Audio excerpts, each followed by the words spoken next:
Swamp Thing, Earth really needs you. Arcane is bad for sure. So come on, fight for right. We need you. Swamp Thing.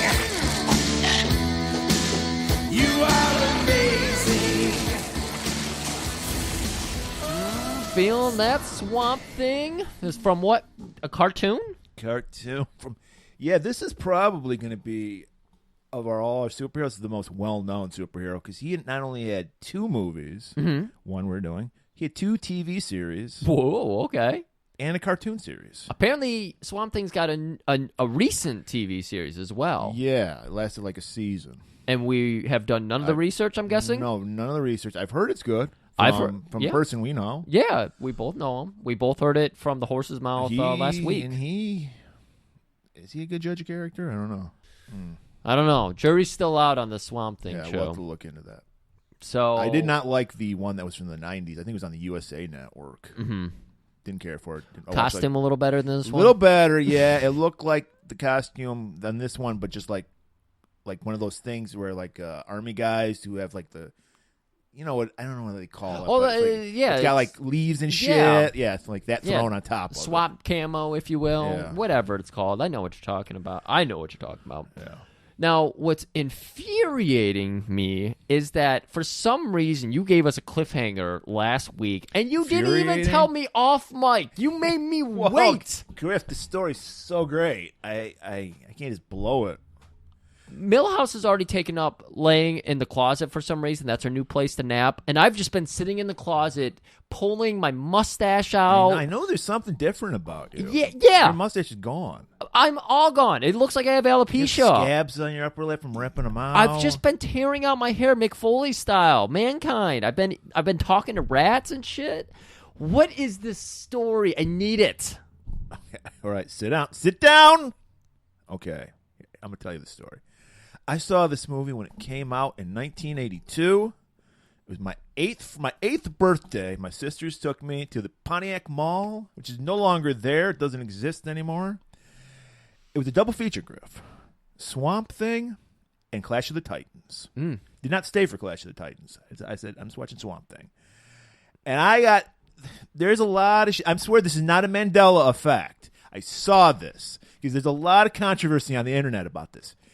They claim, and I saw it with my 8-year-old eyes, that burned in my retinas, that the more famous Adrian Barbeau scene in this movie is not in the American cut. It was in the international cut.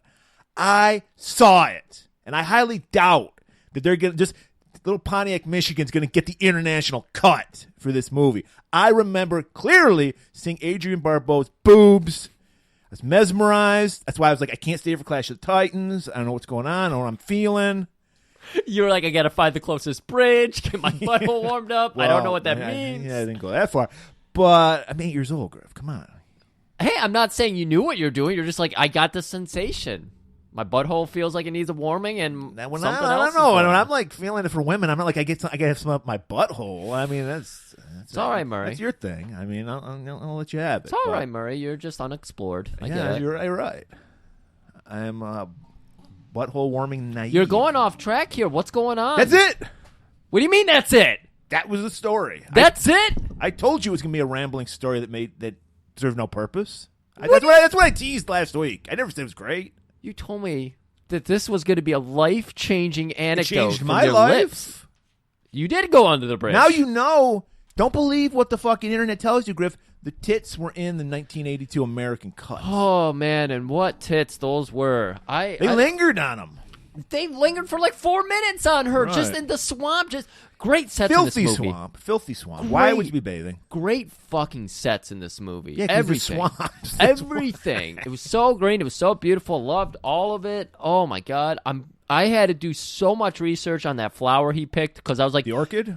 that doesn't look like an orchid.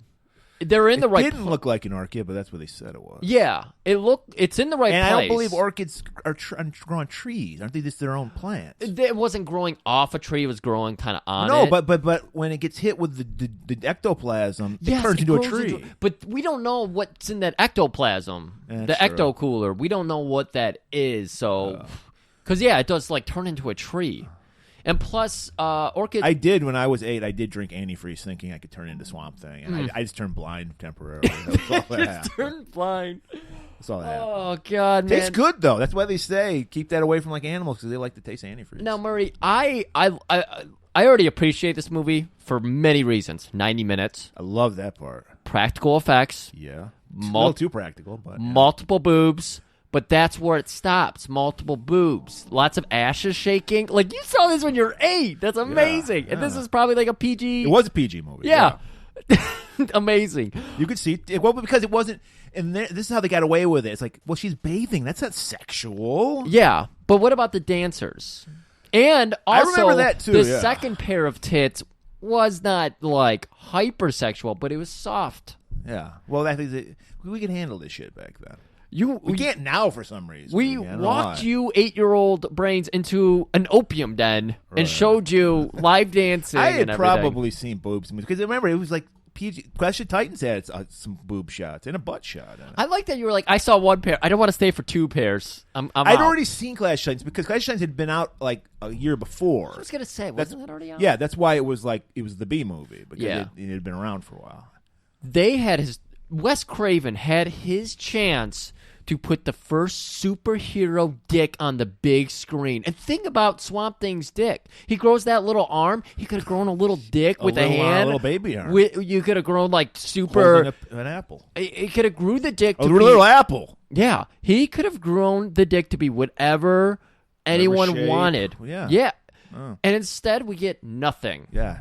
Nothing. Wasted opportunity. Instead, we have to wait another 20 years when we get fucking Dr. Manhattan's big old donger swinging around.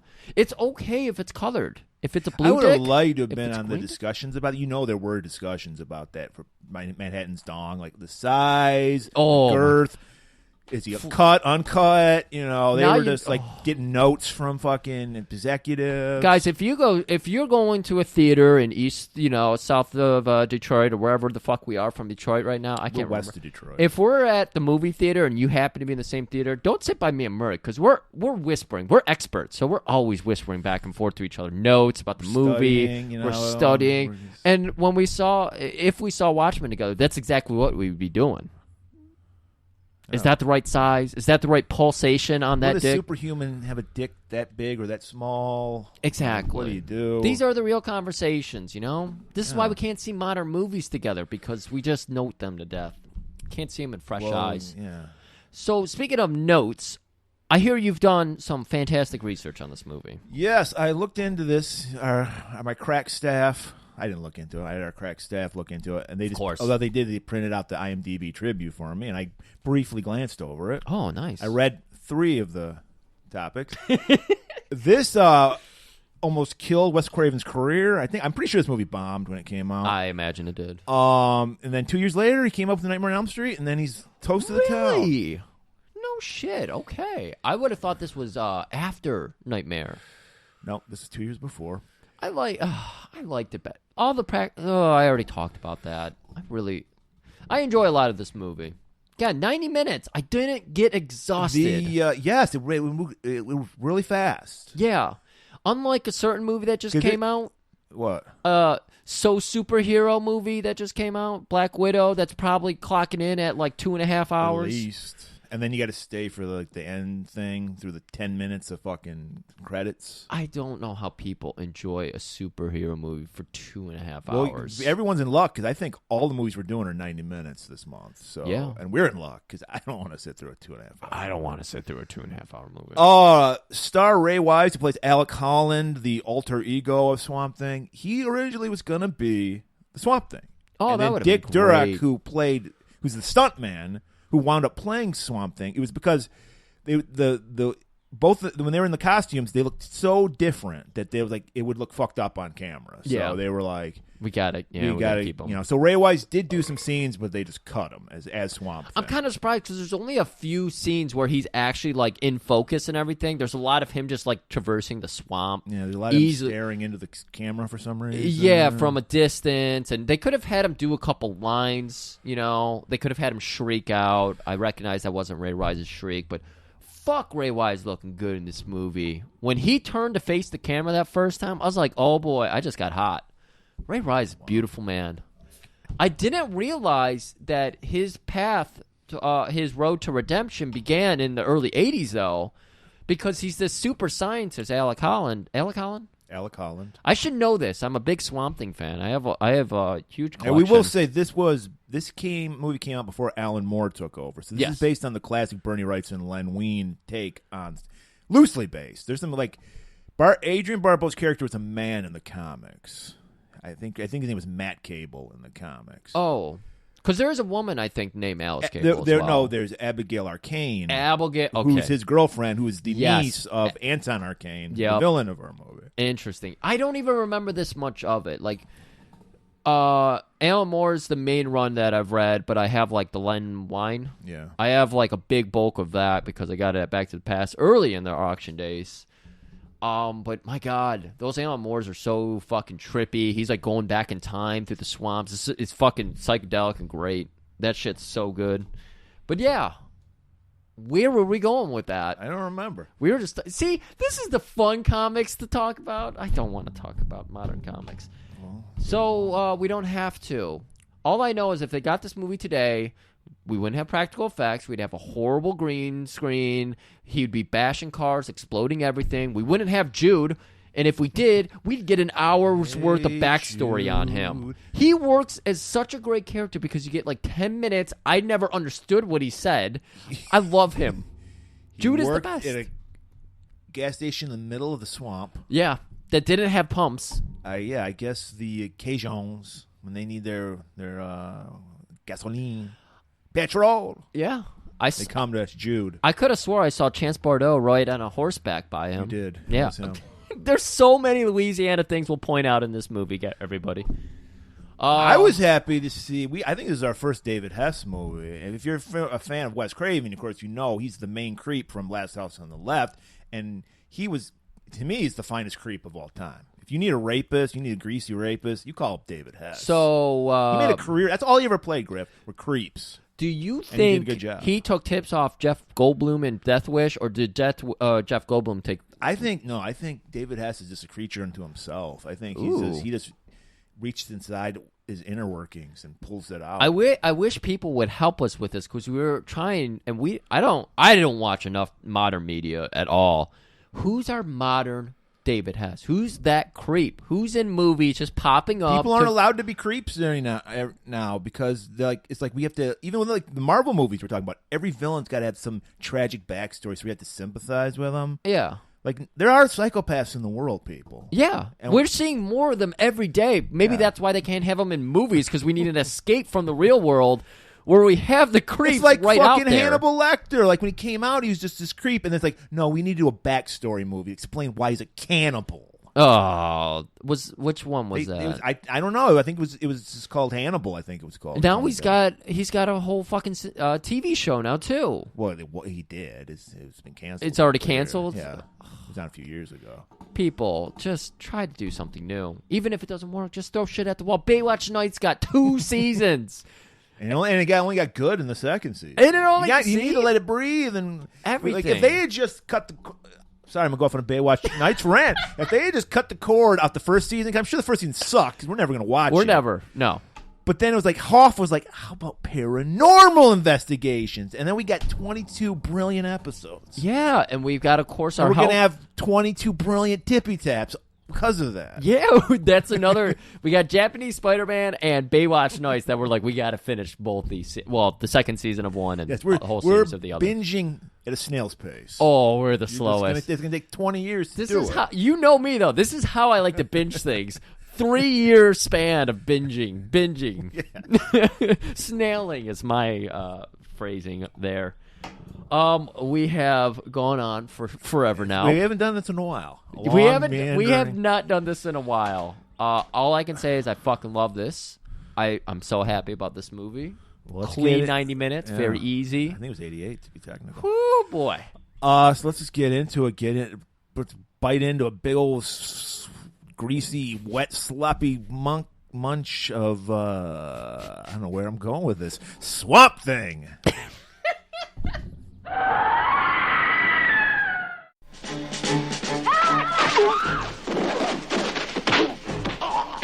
Government agents, scientists, soldiers, master criminals, secret formulas, monsters and midgets. None of them belong in this swamp. Only one thing does. The Swamp Thing.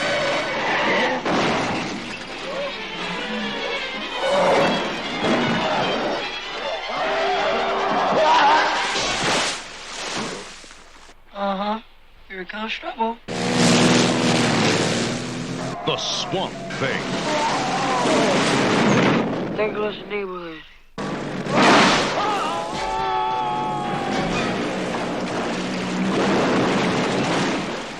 Adrienne Barbeau and the Swamp Thing, an outrageous pair in the incredible adventure that grows on you or all over you. The Adventures of the Swamp Thing. The comic book legend lives.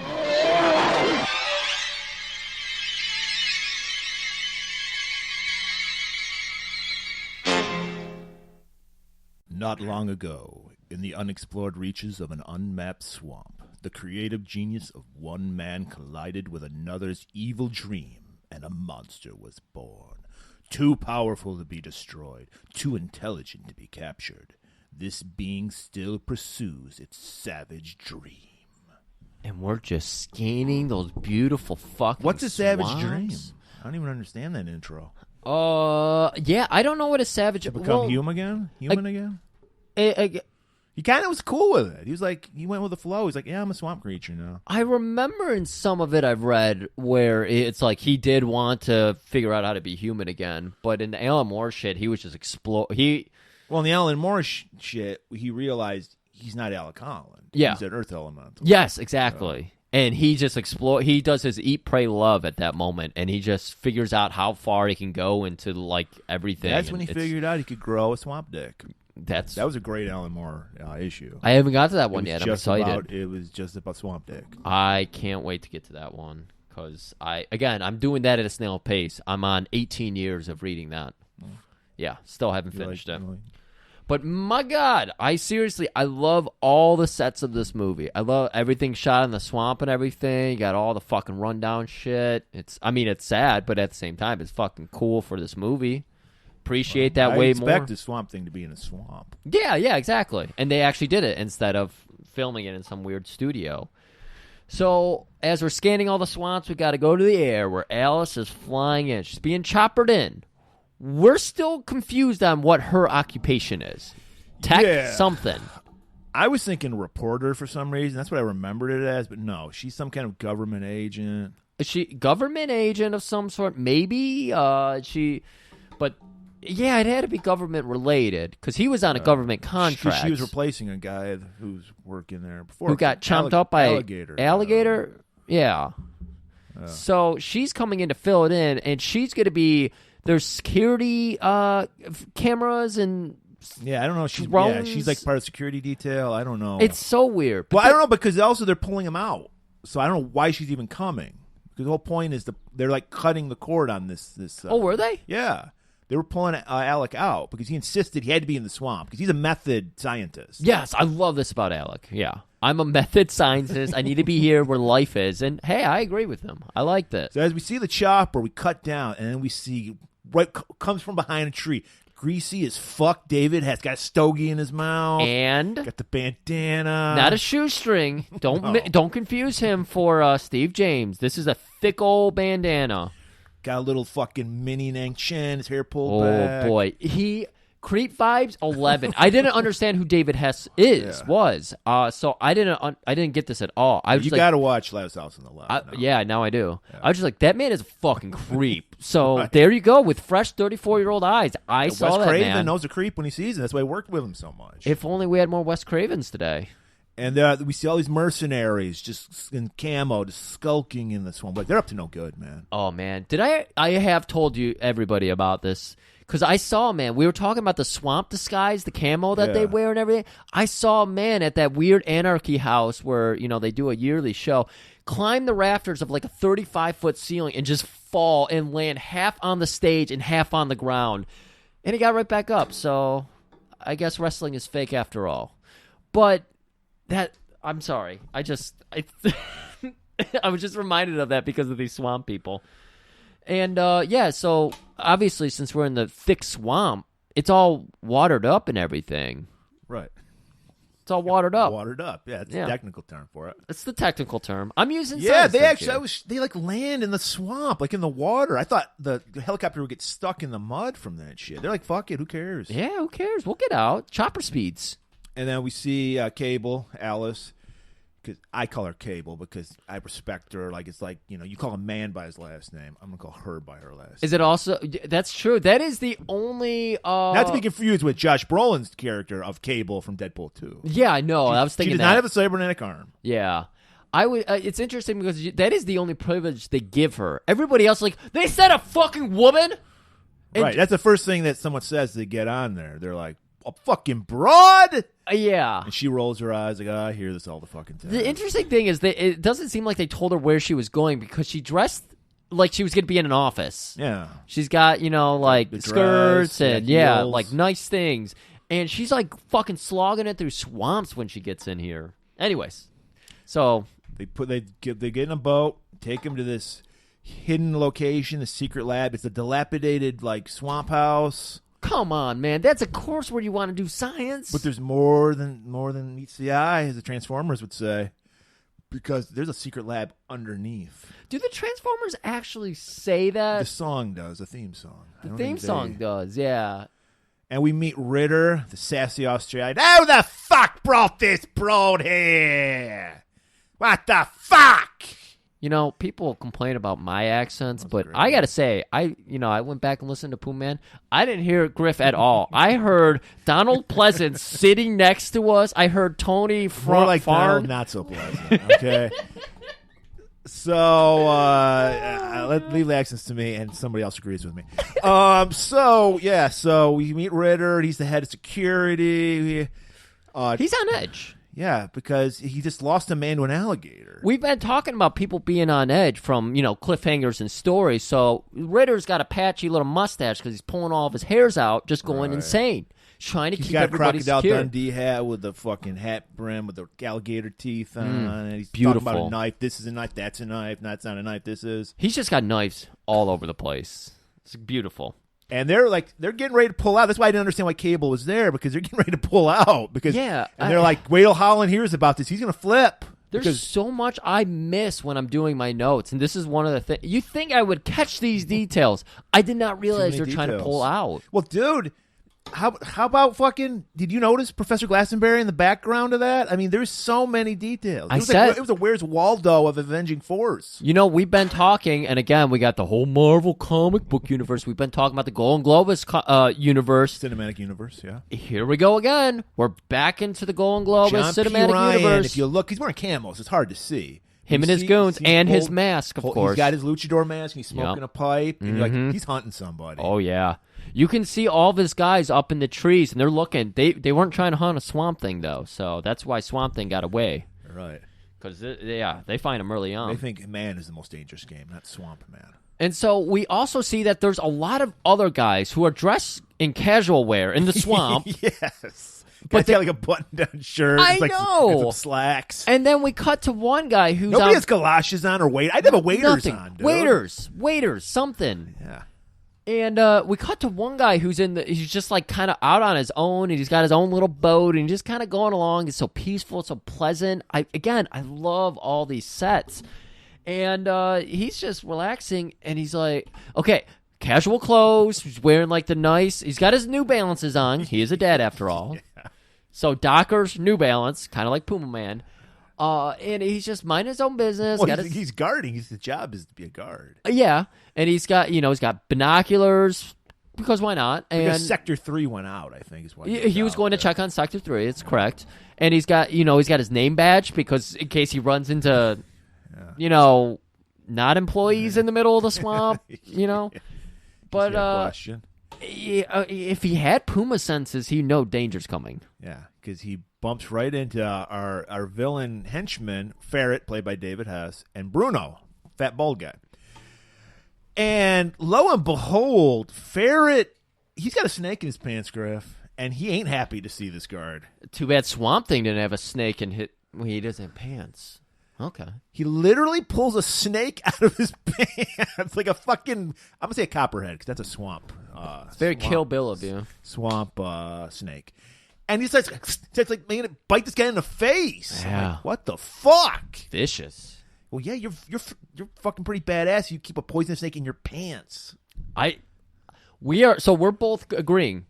Buy in hard right now. If this was a stock market, this is a stock on the rise. David Hess's Ferret.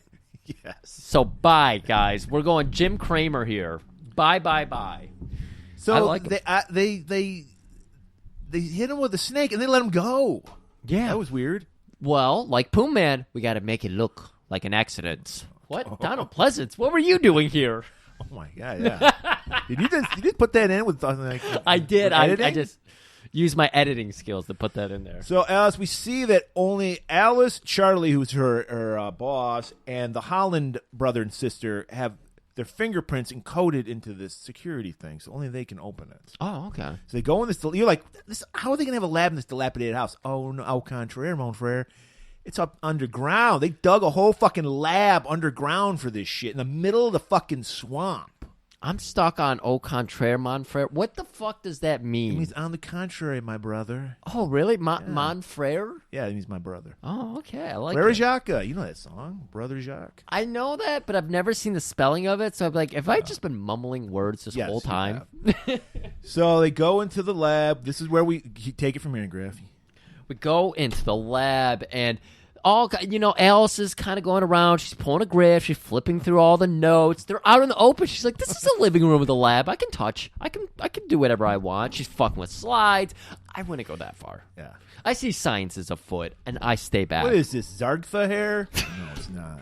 Hey, well, I have to ask a lycanthropist Chris about that one. And we just have these two people in the background. They have a greenhouse within the lab as well, which I don't know how it's really doing its job. I guess they have the LED, not LEDs, but they have the lights and keeps in the humidity and everything. They got this big old tank. It looks like they're dunking for apples. And we have a man not facing, with his back to Adrienne Barbeau, whose name is Alice, who's, Cable. I just forgot a minute there. Or Cable, yeah. So he's got his back to Cable, and then Linda turns to her and starts telling her about everything. And then finally, this beautiful man, Ray Wise, Alec Holland, turns and faces the camera. Oh, my God. Camera lingers for about 10 seconds on his bright, dazzling smile. And if you're in Griff's head, Dreamweaver, that song is playing right now because Ray Wise is beautiful in 82. I didn't see him until a decade later in Twin Peaks. I don't know if I've seen him in the early 80s. Oh, is he? He's a hench in RoboCop. I don't even remember him. I haven't seen RoboCop in years. God damn, he's looking beautiful. But he's like, Alice, why don't you get in here? Cable, come here. Why don't you get in this tank? We're trying to do something or other. I didn't even hear what he said because I'm so mesmerized. My ears are plugged. There's some kind of creature in there that has mold or algae growing on it that does something with the formula they're working on. Yeah, so it's like they're at opposite ends of the tank. They're like, get the middle for us. And Cable, she's like, what am I doing? And he's like, never mind. And he just yanks out a fucking possum. Yeah, it was I don't remember possums being aquatic. Maybe that's what they're working on, to make possums aquatic. And they can strap bombs to them and they can go on like boats and shit. I mean, we'll find out kind of what his research is based on in a minute here, so we'll save that.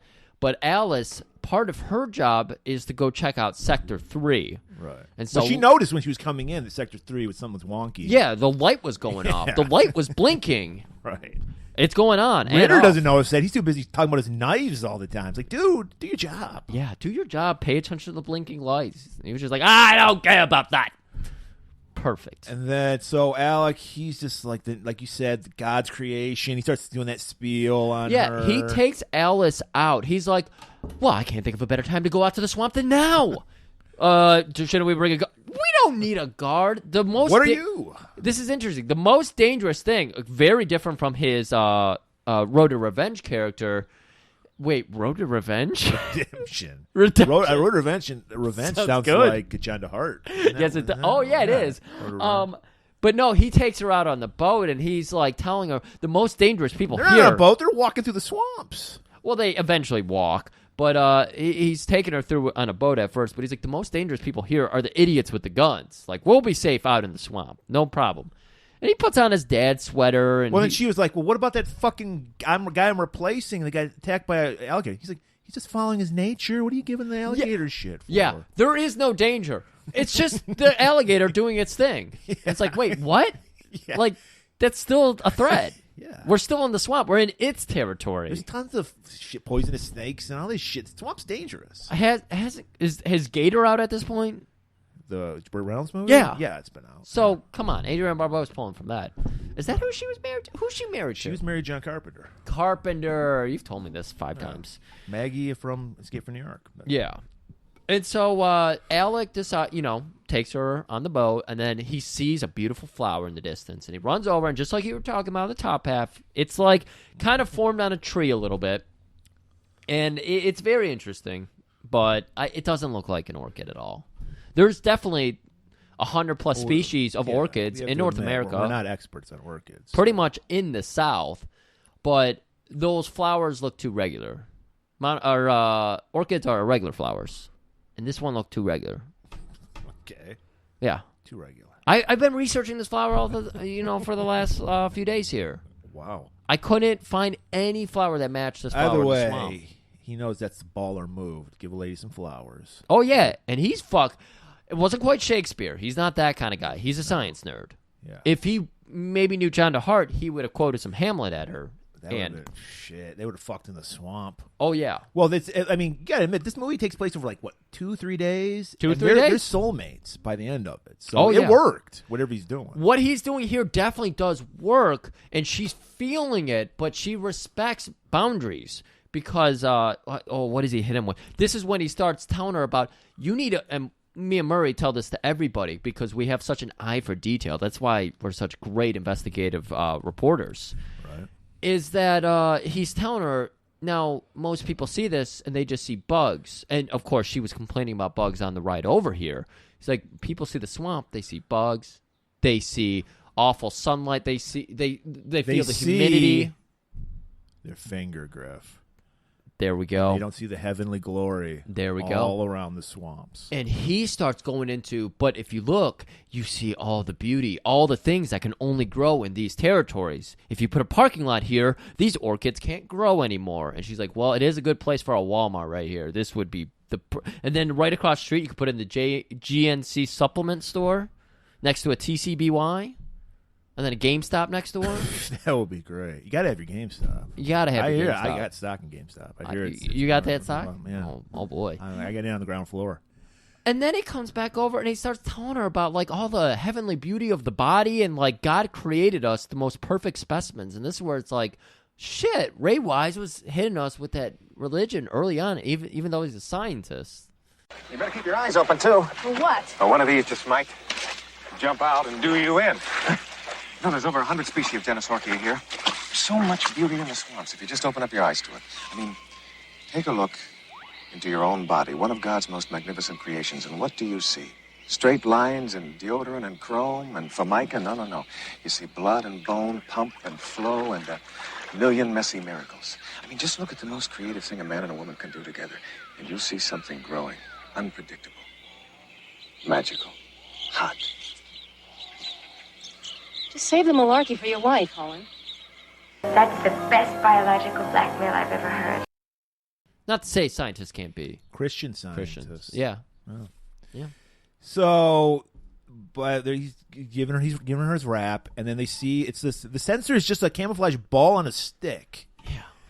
And they open it up, and it's all fucking broken up. And they're like, "Oh shit, this might be something. Must be going on here." Oh yeah, you alluded to. We have to point out he was flexing, like he was definitely hitting or flirting. Yeah. And Adrian Cable shuts him down and is just like, save it for your wife, because he thinks him and Linda are married. Well, they do have some kind of creepy relationship we'll get into later. Mm. They check on the sensor, and then they're like, okay, well, I guess it is fucked up. Because then Alec is like, well, this was the sensor the guy you replaced who got eaten by a gator. Naturally. Was working on, so it makes sense. That this We've all isn't seen The working. Lion King, Circle of Life. So they go back to the church. Ritter at this point, furious. Where the fuck have you been, you fucking cunts? I don't know why he was getting that hard about it, but he's Australian. That's how they talk. Stubby after stubby, I've been drinking since you've been gone. You weren't supposed to go out there without a guard. I've been searching for you since Brecky. It's a bangers and mash. I think that's English. But he's just like, I'm not a smoker. why is it? I've noticed we've gotten some Australian fans, listeners, maybe they're bots. Australians, why is all your slang just like IE on the end of a word? You just like cut a word like one syllable and put IE. Have you not listened to a post-game interview for sports? Because everything, Verlander turns into Verley. I don't know. It just irritates me. Boyd turns into Boydie. Like, it's just how people break things down. No, but let's start it in Australia because all their slang is just There we go. something-y, slangy. Yeah. And so Ritter throwing all his fury, you're supposed to take a guard with you. Everything's interrupted by a loud bang. What the fuck's going on? I thought Linda was throwing some bang snaps because she's just bored, but no, she invented bang snaps because I think that was the time the bang snaps came out. Yeah, early 80s. She's just Checks like out. she's like, look at this, and it's like antifreeze, or as you called it, ecto cooler. Yeah. Don't you remember Ghostbusters? No. The green slime? High C. No, I don't remember that. Yeah. I was probably 18 or 19. when Yeah, it I was came going to out. say, you're probably too old to drink I'm juice trying to boxes. think the last time I drank Ice. Ice- I I don't remember when even- it came in a fucking can. You remember that? Ice I think came I've in a seen- can. I think I've seen it, but in those vintage commercials. That's my favorite part. Is like the guy who's got the classic wrestling we want to watch up there. He leaves the commercials in. You get to see all those old. That is kind of fun to see, like old commercials. Ain't nothing like drinking juice out of a can. No, not in even. a big ass can too. It was like a coffee can. And by juice, you mean sugar water, of yeah, course. sugar water. Yeah. Like 0.1 or 1. Never mind. So she's got the ecto cooler, and she's like flinging it off her fingertips. Look at this! Isn't this cool? And then even Charlie, Cable's boss, is like, yeah, you invented nitroglycerin. We know that we've had that for 100 years. Yeah, isn't that great? No, really, it's cool. And then he's just like, This is where Alice is like, oh, this is what you've been doing down here, inventing some kind of weapon. I knew. You can tell she's one of these anti-war types. even though she's and the everything. government spook, we're like she's some CIA, whatever. Yet she's against it. Yeah, I mean, I guess you could be against it and in it, trying to fight against whatever. Not everybody who's in there has to be for murder, like we do. But she's like, oh, I get it. You're just into this murder. And he's like, what? No, please sit down. Let me tell you. He gets out his notebooks and everything. He's like, what I'm trying to do is enhance plants that can barely evolve, which, I mean, even an orchid is an early version of a plant. It's like the third generation of plants, if you will. And he's like, we're trying to give it the animal instinct. So to survive. The survival instinct. So they look over at like enhanced TV of a slide, and he's like, you see that nucleoid? And she's like, that's an animal nucleoid. I don't know. She knew. She saw Zark hair when she saw it. So that's she a knows. good point. She knows her. We don't know. animal Maybe DNA she and is the everything. biologist. We don't know what her fucking role is. She's biologist slash fucking technician as well. I don't know. It's crazy, but she's wicked smart, and we didn't even need 30 minutes to tell us that she's wicked smart. Right. We figured it out. We didn't need a scene where people listed off all our credentials. We just assume. Yeah, Because we're highly evolved men. We can assume a woman can be smart. Assume we know she's smart. She's told, like, we've gathered she's smart because we have an eye for detail, though. Might have gone over other people's head because they're staring at her tits. So he's explaining the survivalism and everything, and then he gets out a plant, and he gets out, the little eyedropper. Yeah, he gets the orchid that he gave her. And he starts putting just one little drop on it, and they're waiting, and they're waiting, and they're waiting, and nothing's happening. He's like, well, sometimes science is slow. We'll just wait on it a little bit. Right. With God's will, this thing will grow into a monster. And then Linda comes up and goes, don't worry, that's just my bro. He's the way he acts. She's like, brother, I thought you were a couple. In that moment, you get that look crossing her face like, I get to fuck this man. She was, yeah. Adrienne Barbeau's a great actress. When you start talking about plant fucking, Yeah. at least even people fucking. I read her eyes immediately, and she was like, I'm getting me some of that Holland dick. And so Linda, she's like, check it out, guys. And where she was like flicking, we thought she was just playing with bang snaps. She was flicking that ecto cooler. Fucking branches are growing from the floorboards. It's Alec who comes back. Alice disappointed Alec because she was getting impatient, so he stormed off, and Linda had explained to him that their dad was really impatient too. He was just a super genius. So Alec comes back and notices it, and they call Linda back into the room. So like within seconds, branches are growing from dead floorboards. It's amazing. Yeah. This was like a hardwood floor that's now growing into a tree again. It's a little spruce. And fucking Alec is so excited. He just grabs Cable by her cakes, Woo! squeezes for all he can, and And lays a big smackaroonie on her. Wes Craven, good director. He knew to get a close-up so you can see the hand imprint on, what's her name? I've said it like 100 times and I just forgot it. Adrienne Barbeau's cakes. Yeah. You could see it. There's a little icing on it, too. Flicks it off. So she runs up to tell Ritter she can't wait to just get him Is off. that what the flick is? The flick is? No. You grab some cakes, you get a little ice? I don't know. Your guess is as good as anyone's. People are like, what are they talking about? So Alice heads up to the dilapidated part of the building, and she's walking out to tell Ritter, and then she notices a corner of her eye, the security cameras. She sees some people lurking. Yeah. Well, yeah, she gets into his office, and he's nowhere to be found, so she's like, this is fucking weird. And then the video loop back of the guy at Sector 3 getting grabbed and bit with the snake, that started playing. Oh, I didn't see that. Yeah, this is the one detail I managed to get while taking notes. And she's like, what the fuck is that? And just as he gets snake bitten, she gets bunked, or does he just grab her? Yeah, he grabs her. Yeah. Because remember, this is David Hess. Ferret, he's going to rape her. So he just grabs her around the waist, and she's like, I know where this is going. I've seen Last House on the Left. So she grabs like a propane tank or some shit, bops him on the head, takes off. She's very accomplished. She's kicking dudes' asses, grabbing a machine gun. Again, she's doing this with not swamp wear on. She's wearing like nice clothes and everything. She got a Hawaiian shirt on, Hawaiian Weird Al Yankovic shirt. It was very Weird Al. And she's wearing heels and everything, and she is just fucking Heels in the swamp makes perfect agility sense. for days. This woman, Yeah, and fuck you, Black Widow. Fuck you, Scarlett Johansson. thank you. 2.5 hours to tell us Black Widow's great. We get 90 And I minutes. bet you Black Widow wears a bra too. Yeah, come on. We got to point out that Cable forgot her bra, so her boobs are flopping around everywhere in this film. We didn't ever really point that out. So she runs out here where, the guards, all the guards we were seeing in the swamp before, the old militia, the good swamp militia, they have kind of closed in on the camp here. And one of them, the next guy, holds a gun out at Cable, and she's just like, well, what are you going to do with me? Then she fucking kicks him and takes the gun. Right. She is incredible. Shoots brains, the guy. Tits, and Ass. agility. Oh, I think the ass. Oh, and ass. Yeah, cakes. And she kills the dude, and then she gets the drop on Bruno.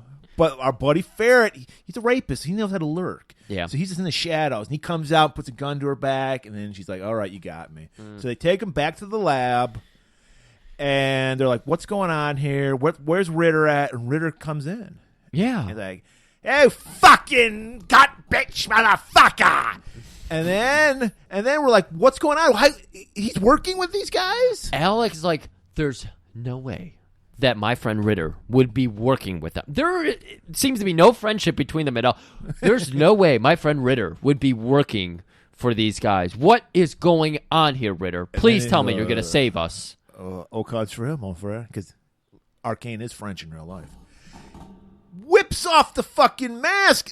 It's not Ritter. It's fucking our villain, Arcane. We were getting little drops. Scooby-Doo! This is a Scooby-Doo moment. We were getting little drops earlier that we did not mention, where everyone was like, Arcane, and Ritter would immediately stomp it out. Be like, Arcane is fucking dead. He doesn't exist.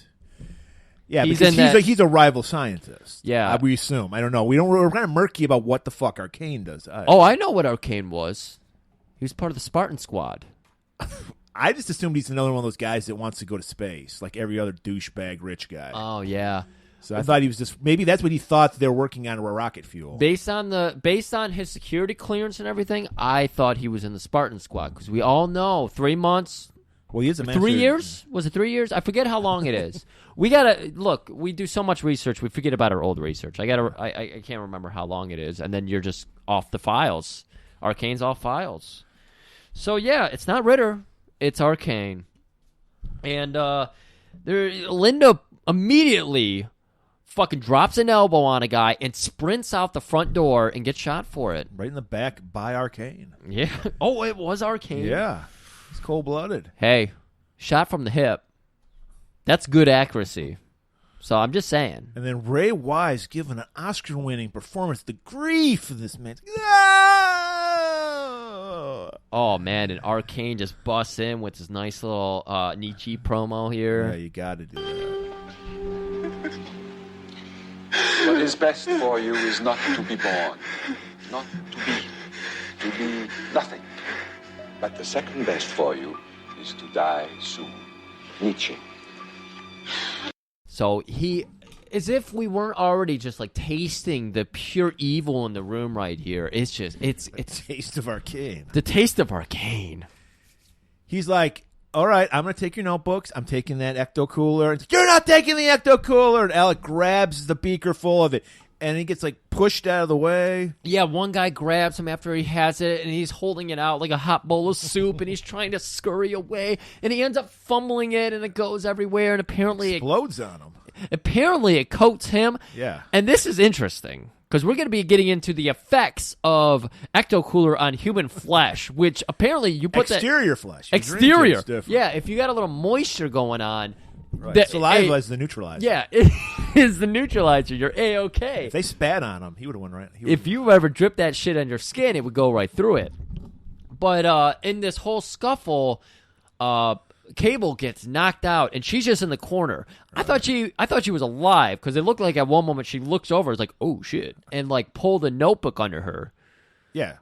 And throughout all of this, everybody is so distracted because guy's on fire. Yeah. Alec has gone up in flames and runs out the front door. By the way, beautiful shot. They wouldn't do this anymore. Yeah. This would be straight up CGI garbage. Real guy on fire. Everything about this just feels good. They don't have the suits. Nothing looks over like complicated and beautiful, but it just looks good. I like these scenes. I love he's engulfed in flames, but he has enough to run like 100 yards. He goes out of the lab. He has to put his hand into the thing to open the security thing. Door opens, runs through the house, doesn't want to burn the house down, and then he runs into the swamp and just dunks himself in the swamp. We're like, fuck, he's got to be dead. There's no way. So we go to the next morning. Like we said, this movie takes place over like 3 days. Right. This is no college kickboxer where we could not tell the time. We could tell the time. Right. Very easily. So the mercs, they're out searching for Alec's body, they assume. Right. Man was on fire. Well, they're searching for any like witnesses or anything. They also need to search for Cable because they don't know exactly what happened to her. Right. And I believe she's just hanging. Yeah, she's just hiding behind a tree. And then, of course, the black guy, Tyrone, is looting the place. He's just like, hey, Bruno, man, I got all these watches and shit. It's jewelry, too. When I was getting my haircut today, the lady was just like, those Black Lives Matters, they're nothing but looters. And I was like, they weren't nothing but lures. I always hate when you get an awkward conversation with your barber because they're cutting your hair. Yeah, exactly. You're what was it? Compromised? I forget what it is. Like that audience, like with a gun on it. There's a phrase for it. Forget it. Oh, yes, it yeah. But yeah, then she went on to tell me about how she forgot to bring her gun in, and she was like, "I won't have this conversation. I shouldn't have this conversation right now. I've never been harmed." All my life, she's a 60-year-old woman. I've never been harmed, but I always carry my gun on me. That's why. See? So, so they're going through it. Bruno, they do subtle things with Bruno where he's kind of sympathetic, where he's kind of like, I don't know about this. Like, I feel uneasy about this. So Wes Craven has made the black guy the looter. Right. He's got the Rolex. Black guy named Tyrone. Mm-hmm. Could have been Leroy, but he chose Tyrone. And he's like, hey, give me that locket you have there. And he takes the locket from Tyrone. He can have the other shit. Yeah. But he can tell this means something to somebody. He's got a beautiful like wax imprint on the outside and then on the inside. This is where it was bizarre. What brother and sister would have a locket with their pictures in it? Creep as fuck. Yes. Would not love my sister. Never gonna wear a locket with our faces. And then when you open it, they're facing each other. Maybe if you're like twins, maybe because they have that weird twin thing going on. But even that is weird. I feel like at that point you're like after growing up together, be like I've had enough of my twin. I want to be distant from my twin. That's the thing about twins; they're weird like that. I mean, I don't know about fraternal twins, but like like the identical twins are always weirdos. So he puts it on that tree that grew up from the floorboards. And he just walks out. He does a little like cross, kiss the cross, and then kisses the thing. Well, they're in a Catholic church, right? They are. Submerged church. Yep. And Alice just decides that this is a good time to just walk out, right? And so she gets caught because she just wanders through this middle of this militia encampment now. Oh, and then Ferret, he's up for some games. He's like, put on that boat. I got an idea. Ferret. Okay, he is that guy. When you're growing up, like, you have to bring Ferret to our cabin party. We're going to go up north, a Michigan phrase. I don't know if that's really relevant outside of Michigan. We're going to go up north. We're going to bring, Ferret with us because Ferret's going to bring booze. He knows how to party. He's going to do some weird shit. He's the guy who told us about what's going on under the bridge. He's always down there getting his butthole warmed up. So you bring Ferret, and Ferret goes back to his 18-year-old. But I don't know why we always bring Ferret, because Ferret always ruins the party. He does. That's the problem. He always takes it 2 steps too far. Mm-hmm. So there's the one person who nags, let's not bring Ferret. He takes it too far. But everyone's like, no, Ferret's cool. Yeah. So Ferret's like, all right, boys, get her on the boat. Let's take her out to the swamp. And they just paddle out to the middle of the swamp. Don't know where we're at now. And he's messing with her, He's like, "Oh, what kind of case you got here? Red velvet? I like red velvet." And she slaps him because she ain't gonna fuck Ferret. Adrienne Barbeau in this movie takes no shit. Everybody, no. And so he's like, "Oh, that's how it's gonna be." And he just throws her overboard. And she knows how to swim. She's a capable woman. So he has to grab her by her hair. Yeah. I want to point out, this is clearly a man's hand that was struggling with Ferret. This is like a male stuntman doing this role. Again, if you're paying as close attention to detail as me and Mr. Murray over here do, you would notice that Adrienne Barbeau throughout this whole movie never got more than 2% of her hair wet. Yeah, I want to point that out. A lot of continuity errors with wetness and dryness in this movie between cuts. Yes. People are dry one second, wet the next, dry, wet, dry. Mm-hmm. Yes. Sounds like me. Yeah. And so it's like, and then you see the couple bubbles come up. She's gone. He lifts the hand 3 times. It goes down every time. And then Ferret delivers. He's got the stogie in his mouth. Delivers a nice, beautiful line here. Say hello to your boyfriend for me, baby. That's right.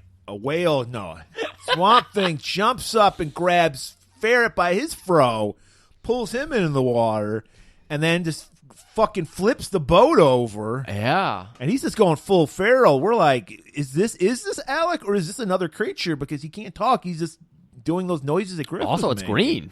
Right. So we have no fucking clue what's going on. I mean, aside from the fact it's Swamp Thing, so it's Swamp Thing. Right. And he takes Alice back to safety, plants her, puts a twig on top of her. Yes, this was great. He breaks a little twig, puts it on her to hide her. He's like, time to kill. And I want to point out, Tyrone, the black guy, gets killed by his own men. They're just like, hey, I see something. He went for something, and then he shoots. He's like, you guys saw I stood my ground. And like Ferret's like, Danny did stand his ground. Danny did. So they just forget about Tyrone. Like Two guys get killed out of this scene because there's one mustache guy, and Swamp Thing uses stealth techniques. Right. This is his Creature of the environment. swamps, yeah. Exactly. So he's lurking around, just being creepy and everything. You know, creeping up on like Ferret and blowing in his ear and then disappearing again. He's doing all that shit. Mind games. He would be a perfect hunting partner with Professor Glastonbury. Glastonbury would kill to have him in his group. But he's a man of God, but he's not a white nationalist like Glastonbury is. And I was trying to remember some of the early font that they gave us. Too powerful, too intelligent to be captured. So, his intelligence is really playing up here. Right, well, he's a scientist still. And he creeps up on that mustache man. Pooh Man also, the first person who gets killed in Pooh Man, mustache man. So they got a mustache hate in the early 80s. That's all I'm trying to say. Yeah. I'm glad I don't have a mustache, but it's not the early 80s. So he gets him from behind and like grabs him by his mustache and fucking German suplexes him into nothingness. He's guy's gone. He goes into the void, man. I think he threw him into the trash lodge or something. Probably is. He's trapped there to this day. I mean, I think the essence of Swamp Thing is the trash lodge. I think that's what Alan Moore was trying to tell us. What do you think the spinach was that Breen was eating? That's pieces of swamp thing. No. That's why he was so happy when he's eating it. Oh, my God. I watched that scene the other day just for fun. I just watched that scene for fun the other day. Oh, God. So, yeah, he kills that guy, and this is where we see Tyrone lurking, and the guys are so on edge because they just got their boat flipped by a green arm, and they shoot him. And they're just like, well, he was coming at us, and he had a gun. Yeah. So, I mean, what the Brady laws will keep us safe, stand your own ground. It doesn't matter. You can get away with that kind of thing. So, pretty much, everybody gets killed but Bruno and Ferret, and they take the fuck off.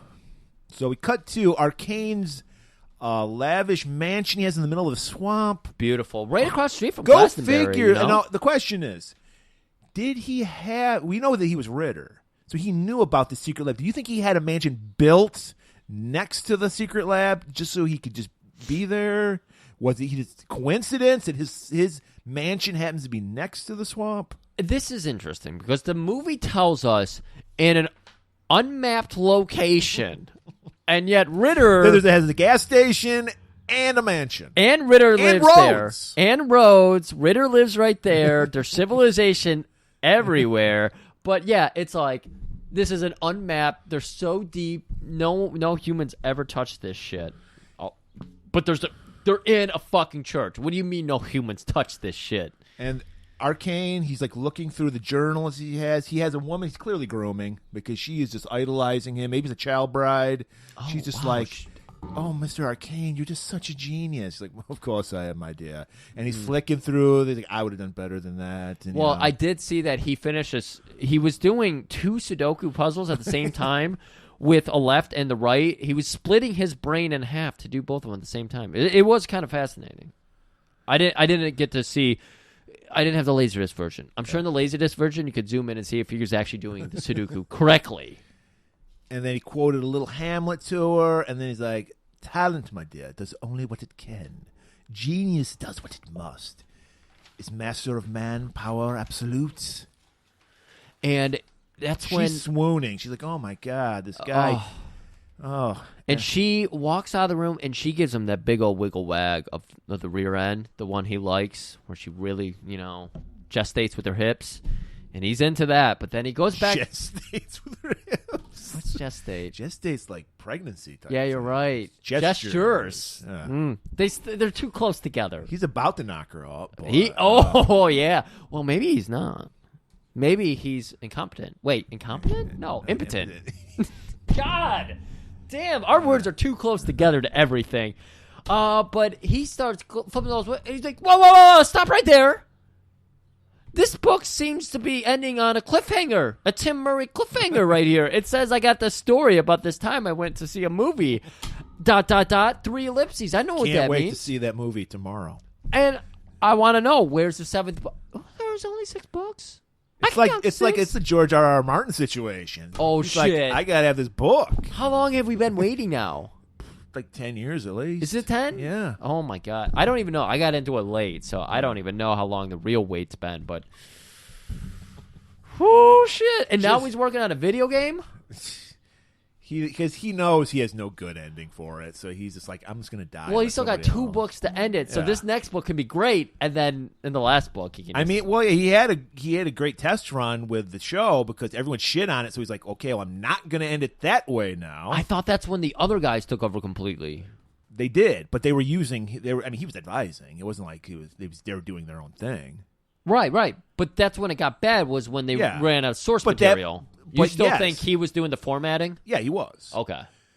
So, nice sidebar there. Hey, I've never even seen the TV shows. So Ferret comes in, and he's like, "Boss, Cable, she got away. And there's a fucking monster, an abdominal. This is Bruno channeling Griff. An abdominal monster is out there or something."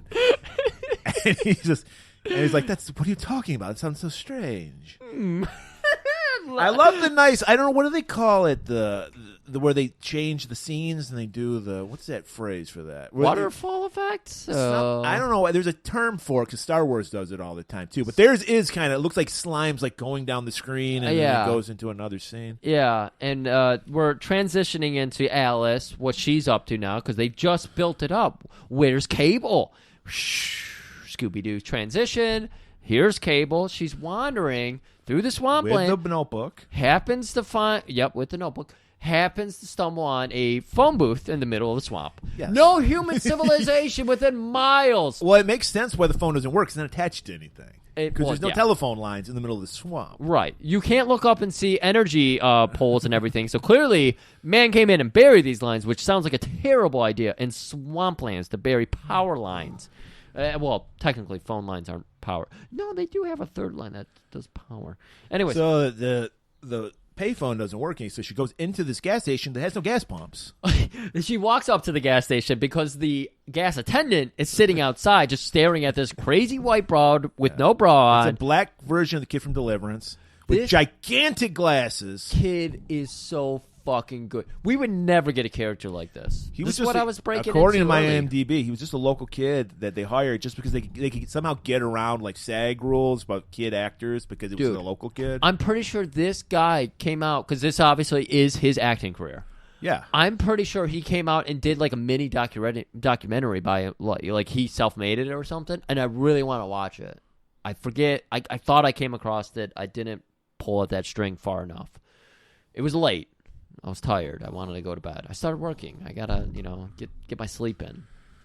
But so we meet. His name's Jude, and they have a little meet cute. And she's like, "Hey, you got a phone, kid?" And he's like, I'm glad you said meet cute because it is very cute how they meet. And he's like, "Mama Cornette's got the phone inside." And you. so she goes in. I see what you did here. And she calls in Ritter. What? But why is she calling? Wait, no, she calls into their headquarters. She calls into their headquarters, and they say, So was she knocked out because she didn't get the big reveal? This is what I don't understand because I thought she was conscious because you see her swipe the notebook, but that means she was awake for the big Ritter reveal. So when the guy said, like the receptionist on the other end says, "I'll get you over to Ritter's phone," right. I was like, why is she not like? What? Well, I'm like, what? Because it's like, so Arcane is in charge of this organization she works at because they redirect her call to Arcane in his limo phone. So he stole this limo phone from Ritter? I don't know. I'm confused. But much like an elderly Tim Murray, fucking Arcane, brilliant mimic. And he does a perfect Ritter impression. He's like, "Hey, you fucking cunt, what the fuck's going on here, you fucking kangaroo fucker?" And she's like, "Ritter, I got the fucking last notebook. Meet me at this gas station in the middle of this unmapped territory. I'm on it." And then he just hangs up, and then Arcane's like, "Fucking do a Yui, baby. Do a Yui, head over to 9th and Hennepin." Another one of my IMDb things, the guy they rented the limo from flipped the fuck out when they did this because they're like fucking fishtailing and like in the middle of fucking the dirt road. It's like, what the fuck? This is my limo. So Ric Flair fucking's gonna use this later. They're having, and you know Rick needs everything to be perfect, Right? High profiling and styling. So we get a nice little touching moment here with Jude, and he's taking her around, and she sees the Coke machine. She's like, "Oh man, I'd kill for a Coke right now." Puts a little dime in there, and it's not coming out. So she kicks the machine, and Jude comes over, and just, I could not understand his words. What's that? Ain't you ever seen Happy Days? You punch it, and then he does a Fonzie little hit on it. Doesn't anything work around here? Just me. Kicking it don't help nothing. You gotta punch it.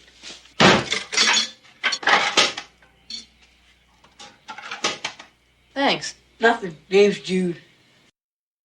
Coke pops out, and she's just looking down at him. She's like, "Thanks, Jude." Fucking, my heart grew 4 times its size. Goblin Griff's heart finally grew, and it's because of this movie. And just she's about to take a big old swig of that frosty glass bottle of Coke. It was glass bottle, so you know this kid went down to Mexico. He got the Mexico. Well, no, this is the 80s. You had you know what? I forget about that. I'm so used to today. Hey, I think your friends have arrived. And they get out, and they have fucking guns. Right. So suddenly she remembers, oh shit, these are not good guys. So they hide behind. She sees Ferret, the guy who Oh, yeah. rape her, Yeah. so she's like, you got a gun? It's like, Mama Cornette always has a gun. He plays it up a little bit because he's like, where do you think we are? Of course I have a gun. We're in the middle of nowhere. We don't really need a gun. What kind of neighborhood do you think we're in? America. Of course I have a gun. Haven't you ever heard of stand your own ground? So, unfortunately for Cable, it's a cap gun because she runs out with this gun thinking she's going to be like fucking shit up. Yeah, she doesn't want to get Jude in harm's way. Very good on her. Again, Adrienne Barbeau's character, people would be like, oh, she takes her top off. She's a great character. She's smart. She's a fucking technologist, a biologist. She wears heels in the swamp. She has agility for days. She takes care of this kid who she just met. So she's like, you keep down. He's like, I ain't getting her up. I'm not fucking dealing with any of this shit. He's like a young Kane Kazuki. He's just staring at her boobs. He's like, yeah. Hamana. And she runs for it to draw the attention away from Jude so nothing happens to him. Yep. She pulls out that gun, and she takes one shot at him. And, yeah, it's a cap gun. Yeah. And she's like, fuck. And then she falls over, which looked very real. That did not look like a staged fall. And then she jumps over a tire stack. Right. And right into the boobs swamp. Flopping everywhere. It's great. Yes, very boobs everywhere. I was waiting for her Adrienne Barbeau boobs are going everywhere.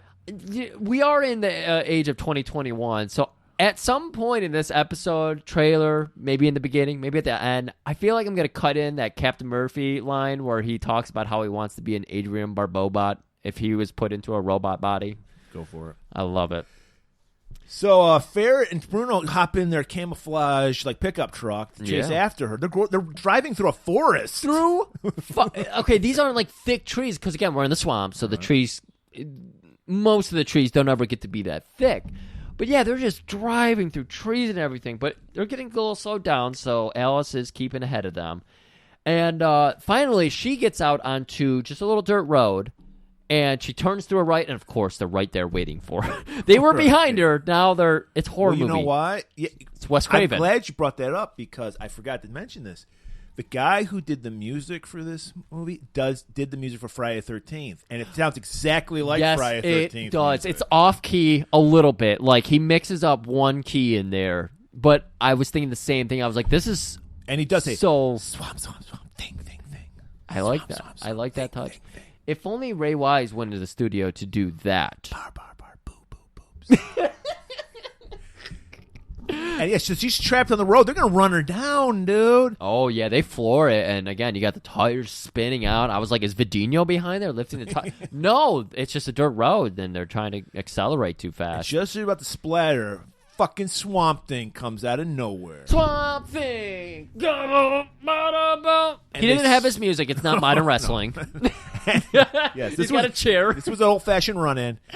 and the truck runs right into him, and he destroys the fucking truck. Fucking throws it off of him. Right. And then they're all fucked up in the truck for now. Cable, she doesn't know what to do. She just runs into the swamp and goes, shoo. Yeah, okay. Swamp Thing is taking shot after shot, and he's just walking. He's dealing with the bullets. He's no Puma Man, because Puma Man can't absorb bullets, but Swamp Thing can. Yeah. They're probably going right through. Mm-hmm. We don't even know if he has real human arteries or anything. Yeah, we know if a bullet goes through you, you're going to live. Everything goes right through him. So he lives through everything.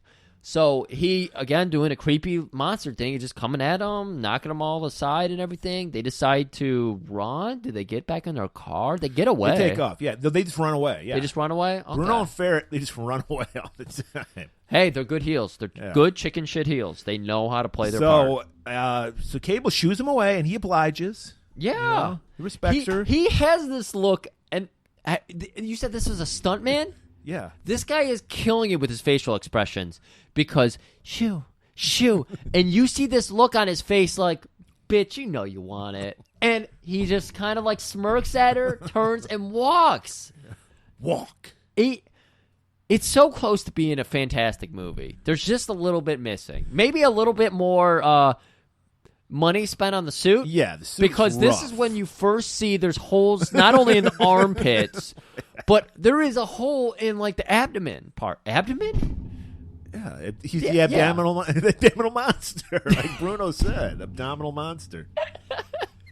But yeah, there's like a hole. Yeah, like, it's in rough. In well, the you can center tell of it's a rubber suit, and I'm sure the swamp water's like it's disintegrating it. Sure. And it looks like shit. Let's just face it. It's rough. It looks like shit. But it does look kind of close to the original look of the Swamp Thing. And so she gets out of the water, and then Jude just pops up out of nowhere. He's Jason himself. Again, everybody is a fucking horror movie character because he just pops up. And he's like, look, there's a hunting cabin over here. I'm sure they got clothes for women in there. What's going on in this hunting cabin? Is this where like people like kidnap women and this rape and murder them and feed them to crocodiles and leave their clothes? Based on how convenient Does Jude like to wear women's clothing? Is that why he has women's clothing? I think Jude is a product of the Trash Lodge. Think about how he shows up. He doesn't have parents. He's in the middle of nowhere. Did we mention he's like a 10-year-old kid? Yeah. Yeah, you said Ken Kazugi. 10-year-old kid. And he's somehow here. He's somehow there. He's running a gas station. He's an entrepreneur. He's the classic American story. And now he's got clothes for her, too. I think he slips in and out of the Trash Lodge. Makes sense to me. That's the only way I can make sense of this all. He is the man from another place. Yeah. In Wes Craven's world, it's a little black kid. It's not a little red guy, a little man in a red suit. Well, he probably takes many manifestations. You know, it's whatever you see. Yeah, that explains why he had nothing but cream corn on his shelves in the gas station. Garmin Bozio. So Ferret skulks back to Arcane, and he's like, "He got away again, man!" And Arcane's getting turned on by this. He's like, "Swamp Thing. He's like a woman. We need to find her, lure him out."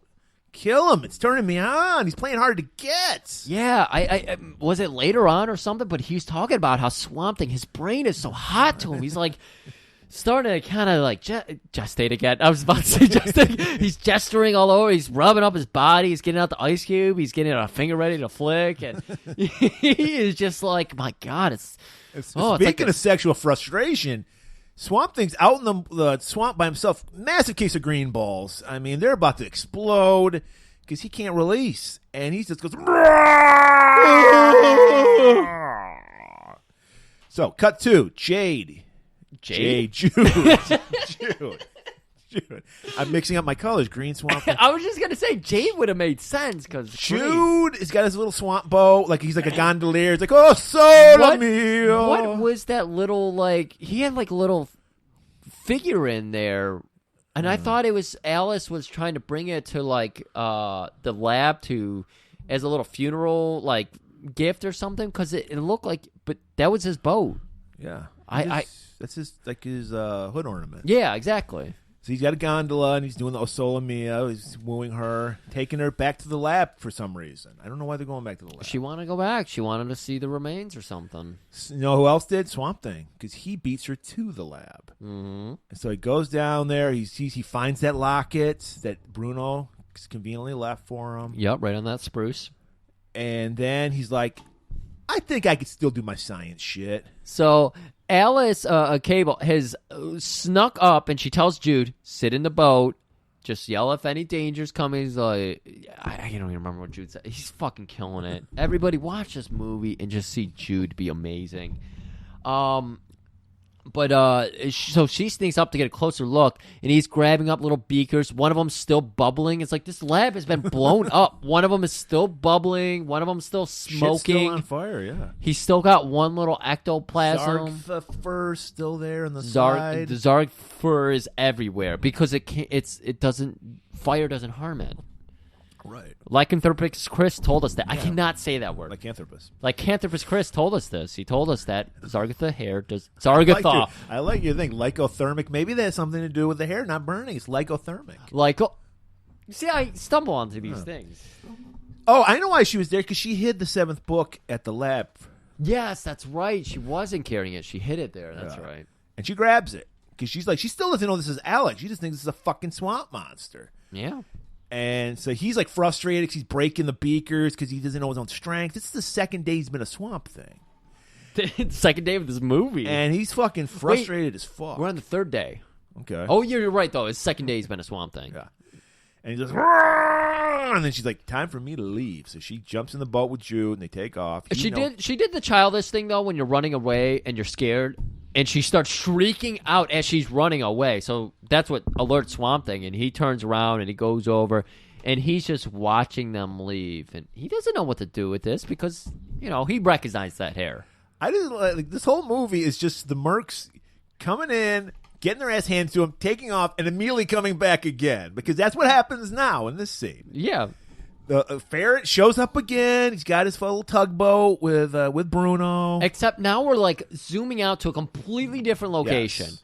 And Swamp Thing is worried because he can hear boats and he maps them all out. This was filmed in California, so you're right. It was a completely different location. Oh, this next scene? The whole movie was done in South Carolina.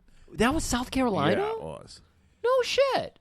But this scene is in California. Okay. So, yeah, again, Swamp Thing, he's hearing all the boats. He's mapping it out on his head where everything is. Because, again, if you know Swamp Thing, anything in his swamp world, he can like, map it out in his brain where everything is. So he's mapped it all out like a battleship. And he's like, there's battleship here. There's battleship. There's battleship. There. Yep. And they're closing. They've got Cable surrounded in this little kid that's with her. And so he's like, I got to go over there. I gotta cause a distraction. I got to make sure they get away safely because he still protects Cable. Right. So we start. Do we cut over to Fair and see them setting up? Yeah, they're like in their boat, and then he's like you said, he's always lurking. So he comes out of the reeds, and grabs Bruno and throws him out of the boat. And then Fair's like, "Fuck yeah, we got him," because they got a machine gun mounted on this boat. So like, we got this motherfucker, and then they spin around. They start shooting at fucking Swamp Thing, and then Ferret calls in his boys in the airboats and like, bring the grenades. So then they come in with these airboats, and they just start chucking grenades at fucking Swamp Thing. We get 3 minutes of Swamp Thing just getting bombarded. He's like a fucking dog with fireworks. It's just totally freaking him out. Yeah, dude. I thought he got hit like a dozen times here. Yeah, but he's a swamp monster. Is this where he loses his arm? No, this isn't where he loses the arm. Because I was just like, holy shit, he's sustaining a lot of damage here. That's the 5th time the Ferret comes back for them. Okay. They're just blowing shit up. And he's like, "Argh!" And he's like Frankenstein. He's getting all fucking disturbed by this. It's got the big old cartoon cloud forming around him, and they wait for the dust to settle, and then they're like, all right, someone go over there and find the body. But there's no body. He would have been great in the fucking, in the... And then he jumps in the boat again, throws Bruno out again. Bruno's been dunked twice now. No, boy. And then he commandeers the boat, and he's like, fuck it, I'm just going to... Okay, this is where I would have liked some Puma Man music, because this scene is so happy. This scene is great. He steers the boat toward one of the airboats. Puts a little captain's hat on.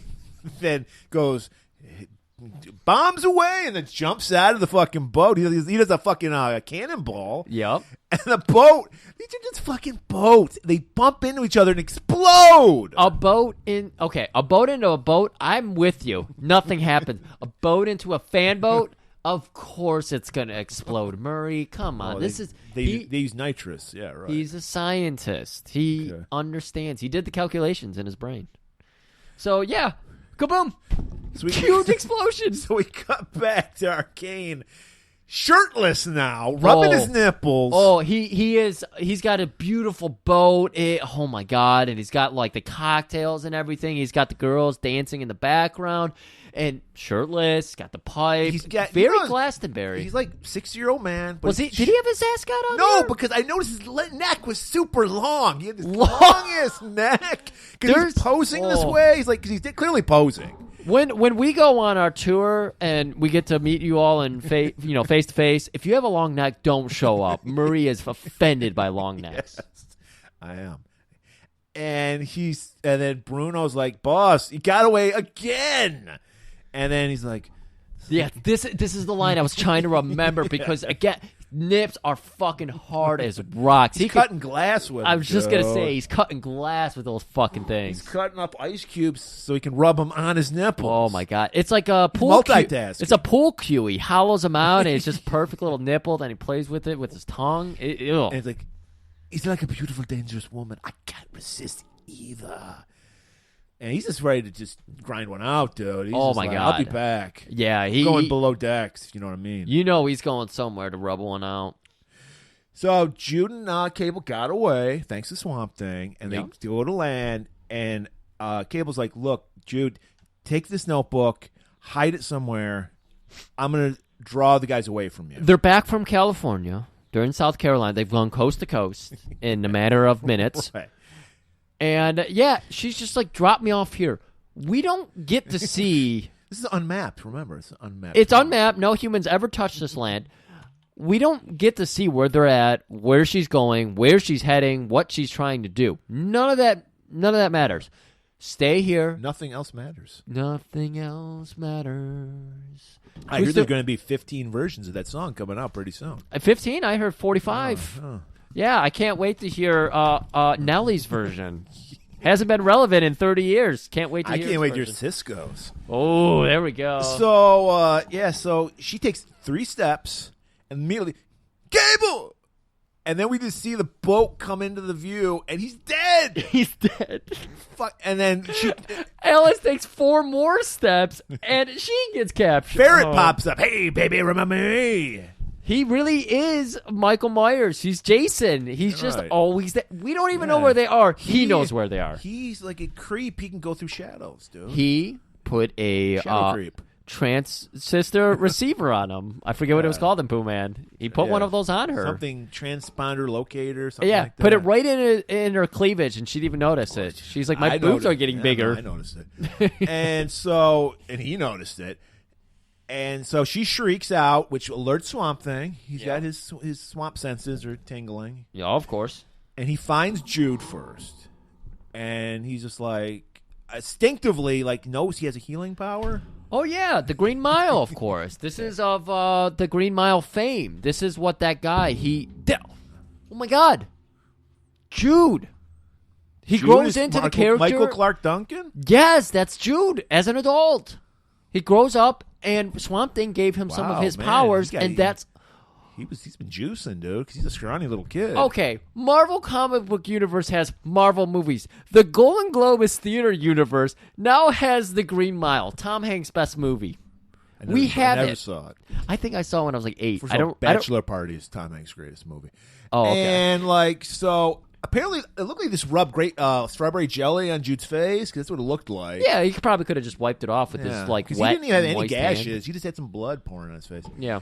And he comes to, puts on his gigantic fucking Jim Cornette glasses, and then he does another wise. We should have wrote some of his wisecracks down, because I don't remember any of them. But I'm sure he fucking Swamp Thing chuckled. We'll pipe this one in, just so you guys get a little taste of, Jude. Taste of Jude. Hey, Jude.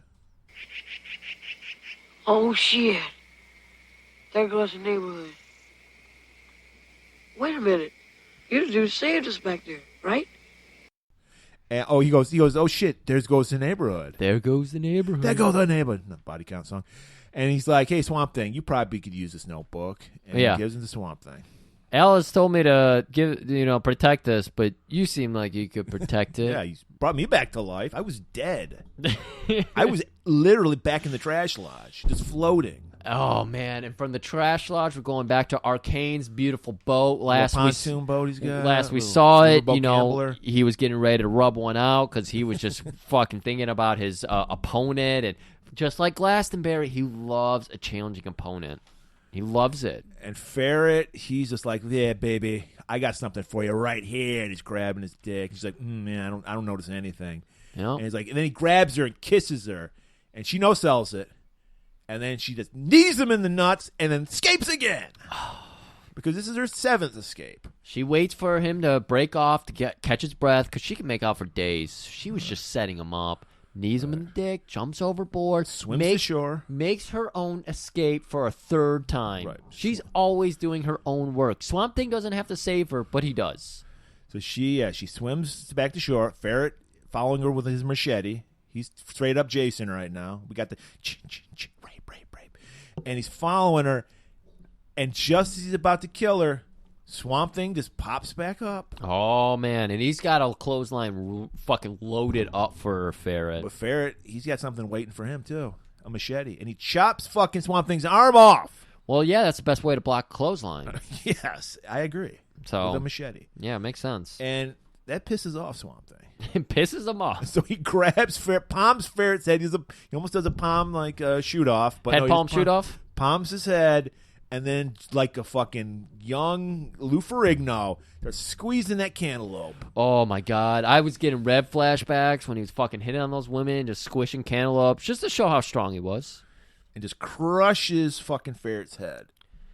And Arcane, Arcane, he's like, well, I think this can wait another day. Let's just go back home. He's feeling the fear, but he doesn't know how to express it in front of his men. He wants to stay, Right. wants totally nipples totally flaccid at this point. Yeah, because They're danger's afoot. drooping. Yeah. He likes it when danger feels further away, but now it's a little too close. So a target burned down near him, and he was like, oh my god, I gotta go hide. So he's gotta go hide at his mansion. He's gotta smoke his pipe. He's gotta play with his ascots. He's gotta check out his underage help, apparently. Yes. He said he was grooming women, Yes, or he was. girls, rather. Yeah. So Swamp Thing has Cable all to himself now. They're just chilling out, laying in the swamp. Oh, yeah. He's playing with the moss on his chest. Oh, just toying with it. It grows over her finger and everything. Beautiful special Still, effects. I want to point out, I don't want to give something away later on, but arm's still chopped off, even though he's in the sunlight. But we'll let that go. And then he's just like, have you ever heard Hamlet? Murray, no, it makes complete sense because he's working on a different kind of sprout, if you will. Oh, wow. And she's like, hey, does that hurt? He's like, you mean my blue balls? No, I mean your arm severed. Only when I laugh. And they have a little chuckle. And she's like, you know what? I haven't been in this filthy fucking swamp water in at least 15 minutes. So I'm going to go get naked and jump in this disgusting water. Oh, yeah. And then we see all the curves. You see the barboobs. The music. lingering. Here, let's pipe in some of this music here as we talk about the Cranberry music? the various cranberry music. Zombie. Linger. Linger. Is that what we're doing? I wanted to pipe in the music they're playing. Well, 8-year-old Tim's like, how about what's going on? it's like softcore porn music, and we're just watching her bathe, and she's turning again. 10% of her hair, just a little bit. The very bottom of her hair is getting wet. She's not going on, but sometimes she puts her breasts underwater and then pops them back up, just so you get that shot of the water slowly shimmering off her body. Perfect sunlight. They did this during the golden hour. It's the details, everybody. I never thought Adrian Barbeau's boobs could look better, but in these shots, Wes Craven killed it. Yeah. He really killed it. So she does that for about 10 minutes, gets dressed. Puts on her Becky clothes again. Because now she's got when Jude gave her clothes, he gave her Becky clothes. So it's like, or no, it's like what's Lois Griffin's clothes? Yeah, it's like a t-shirt and slacks. Yeah, and some high heel shoes. It's like the same color and everything. And so, like, yeah, just as they're about, maybe they're about to fuck. Who knows? That's what Swamp Thing thinks. He's watching her while she's bathing. Oh, yeah. Again, he's focusing all that energy. Apparently, he hasn't figured out how to. So his swamp senses aren't working at this moment. And that's Arcane strikes just when he. That was Puma's downfall as well, when he was focusing all of his tingling energy into his nether antenna instead of his upper antenna. You know, if you want to stop a Swamp Thing, you stop him with a net. Stops everybody. It stopped Vadinho last week. It stops Michael Dudikoff. It stops Steve James. It stops. What can you do? Once a everybody. net's on you, you can't escape, girl. You can't escape it. So he gives up immediately. He's just like, fuck it, you got me. I was so confused. This movie, again, could have had a better flow to it. So then they leave Cable to her own devices, and she just runs up on him. She's like, well, I'm captured again. Whatever. I'll break free. Right. Yeah. And so she just runs up, and she's like, Alec, why did you let us get captured? And I was like, wait, let us get captured? What are we talking about? I don't understand where we are. I don't either. But all I know is Arcane finally has the final notebook. So he's ready to make his own homemade ecto cooler. He's got the still ready and everything. Yeah. He was like, Alec, that's an interesting development. Still rubbing a nipple. Do you have the last note? Of course, you can have it. And Alex says something like, the only way to get through this is to go through it? He said something like that, and I was like, what the fuck? He's a poet, dude. I mean... Yeah, Ray Wise, he speaks the God's language or So something. Arcane's like, let's party! Bitches and coke at my place! So they all head to that fucking swamp mansion. We got some weird Middle Eastern music playing. Yes, we have like Far East music. I recognize those microtonal tones. It's fucking great. You got bing, ba ba bam, ba bam, bam. And we're zooming out on a woman just in like a little thong dancing around. Because first we're thinking this is like a party for like the upper elite people. This isn't some sleazy I thought it was strip party. Glastonbury's party. Yeah, classy fucking party. We see Yes. Glastonbury's in the background fondling a kitten. Oh, yeah. I see him. He's fingering a nice first edition of Mein Kampf. Yes. He's like, you got a first edition? I only got a second. Is this signed by Hitler himself? And so, yeah, they're just partying and fucking doing drugs.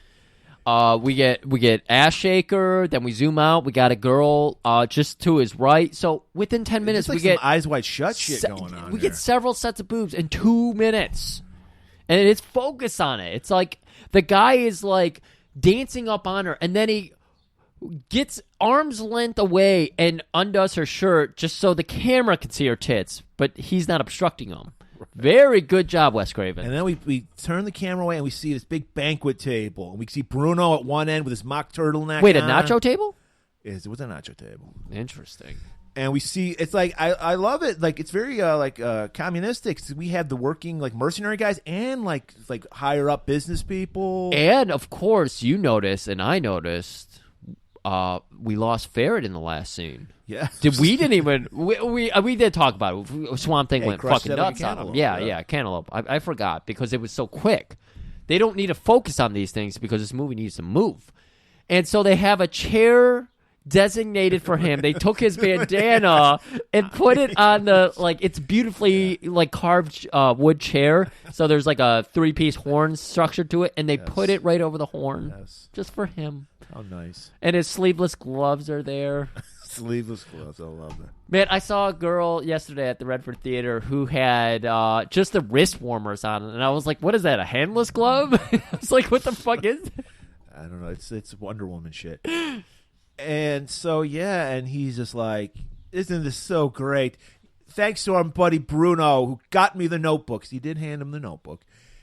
We are going to take over the world or do whatever the fuck we're going to do with this ecto cooler. We're going to control all of the juice in the world. It's so close. If only he was an energy man, this would basically be Puma Man.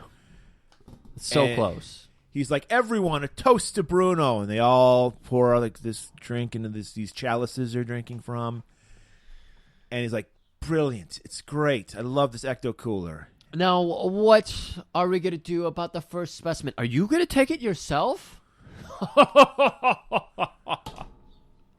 Take it myself. Why, dear Bruno, I'm not going to take it.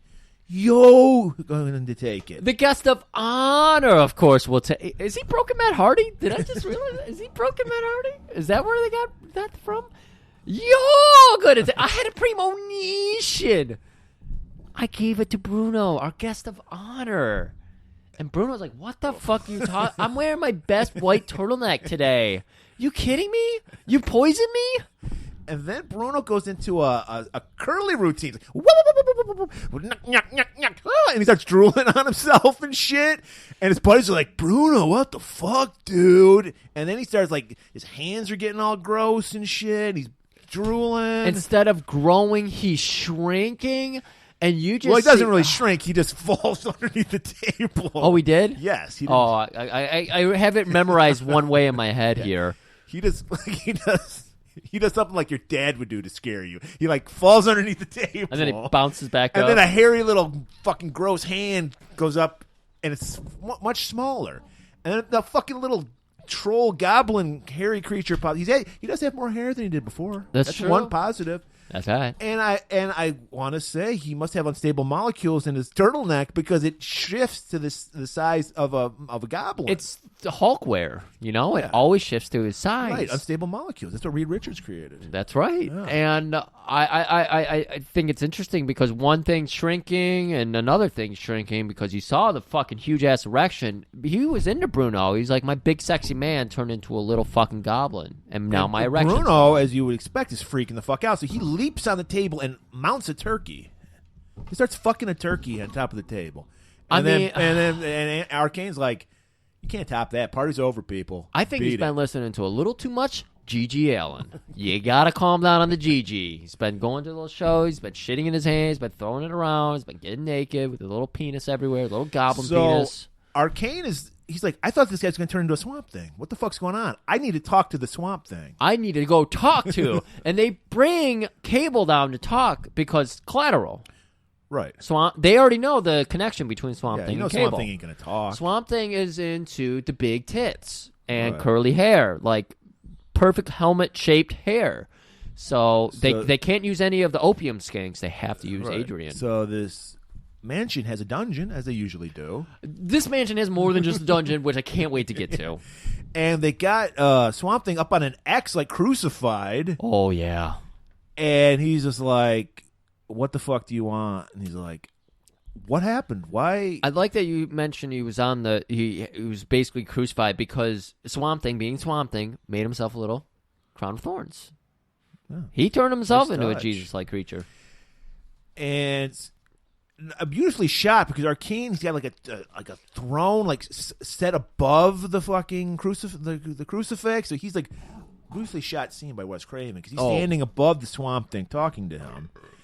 And he's just like Pontius Pilate, if you will, to get some biblical things. Oh, boy. And he's Worst just category like- in Jeopardy for me right there. And he's just like, what happened? Why didn't Bruno turn into... How the fuck does Alec Holland know this, by the way?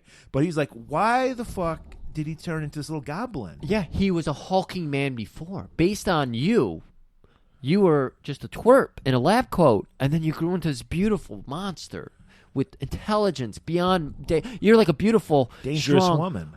Dangerous woman that I want to fuck. Oh, gotta calm down.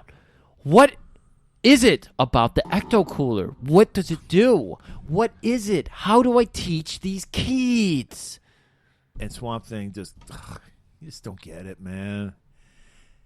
All the fucking ecto cooler does is enhances your essence of who you are inside. Bruno was a fucking little bitch in real life. He was a goblin. And this is what he became. So what would happen if a genius took it? Like yourself. And he's like, fuck if I know. I guess you turn into a super fucking human being. And so fucking Arcane's like, well, I'm a genius. Yeah. He's going upstairs. He's got that nice, beautiful, like, 18-foot oil painting of himself, and he's just staring at it, and he's just like, I will take it. I will drink the ecto cooler tonight. I will become a Swamp Thing. Or something more beautiful. I don't know what, yeah. So he puts in a little chalice, he goes on the veranda, sips his ecto cooler. beautiful shot. God, Wes Craven, I appreciate. So much more fun than watching an Avengers movie right here for me. So while that's going on, we go back to the dungeon, and Cable, she's locked up there with him now, and so is Bruno. He's just in there. He's not even locked up. And the guards who used to look up to Bruno, they're just like, hey, you know how it goes, man. Capitalism. Yeah, shit happens. Yeah, someone's got to be in the shit, and it's you. I'm getting your pay. I'm getting your food. I get the whole fucking turkey leg now. The one you didn't shit on. Piece of shit. And Cable's like, and now it's like morning time, so there's sunlight coming in through this little window they have. Yes. And she knows for some reason that he can regrow his arm if he hits. Despite, as we were talking about earlier, in the middle of like nothing where sun was getting through, because swamps are often covered in trees and everything. No, they're in the middle of the sun, and he's not growing anything because he was working on the lower antenna. That's the thing. I'm going to give him the benefit of the doubt. This is his third day as a swamp thing. So maybe he didn't know he had this power. He needed Cable to bring it out. He didn't She's know like, how to- remember when you made your dick grow? Well, it only makes sense your arm would grow. Oh, boy. So he like slowly reaches up, and he's getting hit by the sunlight a little, and you see a little twig start to. I loved it. I loved it. And Wes Craven, of course, gives the audience what they want: a tiny little arm shooting out. This is better than Groot. Everyone's all about Groot. No, I'm about a fucking Swamp Thing growing back his tiny little arm. I want a tiny dancing Swamp Thing arm from my Kardashian instead of tiny dancing Groot in a pot. Fuck Marvel. It's all about Swamp Thing, everybody. So what? And then okay. So Bruno immediately turns. Arcane's taking some time because he's just reading a book, and then a woman comes in with some chamomile tea for him. Oh, it was brandy. Because after he finishes, he goes, "Fetch me brandy, you wench." And I want to point out that the brandy wench is a Playboy Playmate. What? Who later became a stunt woman. What the fuck? I didn't. I usually like to do my turn on research. I did not do that. I only reason I wanted. Oh. Well, we can figure this out on the fly. She's a stunt woman. Yes. Her turn-ons: danger, fast cars, roller skates, jogs on cliff sides. What's your turn-offs? Turn-offs: watching TV, turtleneck sweaters, yachts. She likes speedboats. She wants to, what are they called? Cigarette boats? Yeah, cigarette boats. She likes cigarette boats. And her last turn off is communism. Okay. So this is 1980 Playmate Karen Price. I only wanted to point her out because she has a tie-in to my favorite movie of all time. Oh. Griff. She please. was in Road Warrior. God damn. I thought you were going to be like, I'll tell you next week. Do you know? But here's the thing. Do you know how she's in Road Warrior? And I'd only noticed this after getting the fucking HD Blu-ray version of Road Warrior. On the helicopter that the gyro captain has, her centerfold is on like one of the tail pieces. So you see the naked body of this woman on his helicopter. Oh man, you've been studying that, huh? Yeah. Well, she's got some even bigger fucking bar boobs than fucking Adrienne Barbeau does. Oh wow, okay. So yeah, she's freaked out. She sees his hand is all like shriveled up and pus is coming out of the fingertips. Yeah, this is Arcane starting to transform everybody. We went on that Karen Price side, I had to bring us back to Arcane and his transformation. Yeah, his hands are getting all sausagey and exploding, It's like a sausage. They explode, pus is spraying everywhere. A sausage is usually the intestines they wrap them in are stronger than hot dogs, which just explode immediately. So That's why I don't eat barbecued hot. Which is why you have to be a perfect grill master. We've heard that before. It's bullshit. So yeah, his fingers are exploding. Then he starts getting like a crust on his fucking top of his head. He's looking at himself in the mirror. His blood turns into acid. Yeah, and then suddenly we get another shot of his face, and his hair's like frizz the fuck out and standing straight out. The top of his head is like scab. It's scabbed over. Do you not like this? It's weird. I've never seen this before. It's weird, but again, maybe it's just because I never watched enough movie. And then I watch modern movies, and then I see this shit. I was really into it. I love watching practical effects and seeing how people try to like gross you out with horror shit like this. I loved it. So we cut back to the dungeon, and Bruno, he's like, "Hey, there's a way to get out of this." So It's a way to get out of this dungeon. That's Arcane. He's shrieking out. Yes. You see that sconce right there. It's like a video game. Move it to the right and move it to the left, and then the gate opens. Perfect wiggle. Straight up Tomb Raider shit. It is straight up Tomb Raider shit. And they do it, and lo and behold, it opens. He's like, oh, you're not even forget this. We have a natural artesian well in the other room, and that leads to the swamp? Okay. And so they're heading over there, and Arcane has... He's in a cocoon now. Yeah. Which, wow, that's where this was going. I love it. It's creative. This is why I like the prequels of Star Wars, because they're not good, but George Lucas was trying to make an original movie. He's trying to do his own thing here, and he's got a fucking werewolf-looking man breaking out of a cocoon. Yeah, there's like... Yeah, I don't know what he's supposed to. He kind of looks like a wild boar face. Yeah, with a giant like hair going down his back. He's got a huge alligator body. Like he's got scaly body. It's all over the place. He's got a mullet. Like Teenage Mutant Ninja Turtles, I think, when they did Bebop and Rocksteady for TMNT 2, I think it was, kind of had this, but it's got more hair and it's smaller. He's like the same height and everything, but. He still got his intelligence, like kind of Swamp Thing has. Well, he really doesn't have his intelligence because he just freaks out and starts destroying things. He freaks out, starts destroying things, realizes he's not what he thought he was going to be, which I don't know what he thought he was going to be. Well, he's a genius. Yeah. Whatever that means. So did he think, like, Alec Holland? First of all, he saw 2 examples of what it could be, and they're all monsters. Yes, they're all both monsters. So, and Alec is a genius, and he's even a monster. Yes, he is a green. Maybe he's in a Green Monster Man because he thought he was going to be a cool Green Monster Man. Well, he's not, because it's a horror. So the mask doesn't even move. It's just literally a Halloween mask. Maybe he would have been fine if it wasn't for the hair. Maybe he's one of those hairless guys. That's why he keeps the young girls around. Ugh. I'm sorry. That was... But he's freaking out. He's breaking everything. He's ripping chairs in half. He kicks a door in. And he runs over and he grabs a fucking claymore. Yeah, he might be a Highlander. He's got it in like a frame on his wall.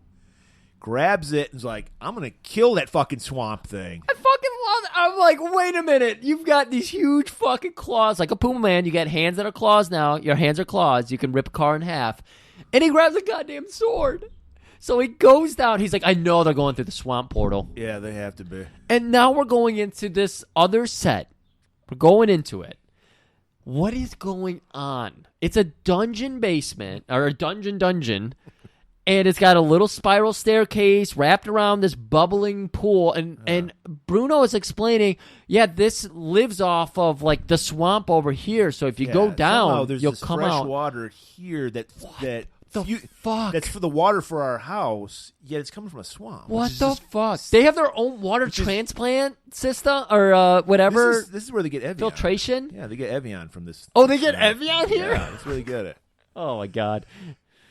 And so he's like, it goes out to the swamp. They're like, okay, they believe him. So they dunk themselves in. As they're doing that, Arcane shows up. Bruno says, I got to get back at this motherfucker. So he's a tiny little goblin man now. He dives at his feet and fucking tackles it, does a nice little shoulder tackle there and hits him with the old Power Ranger line.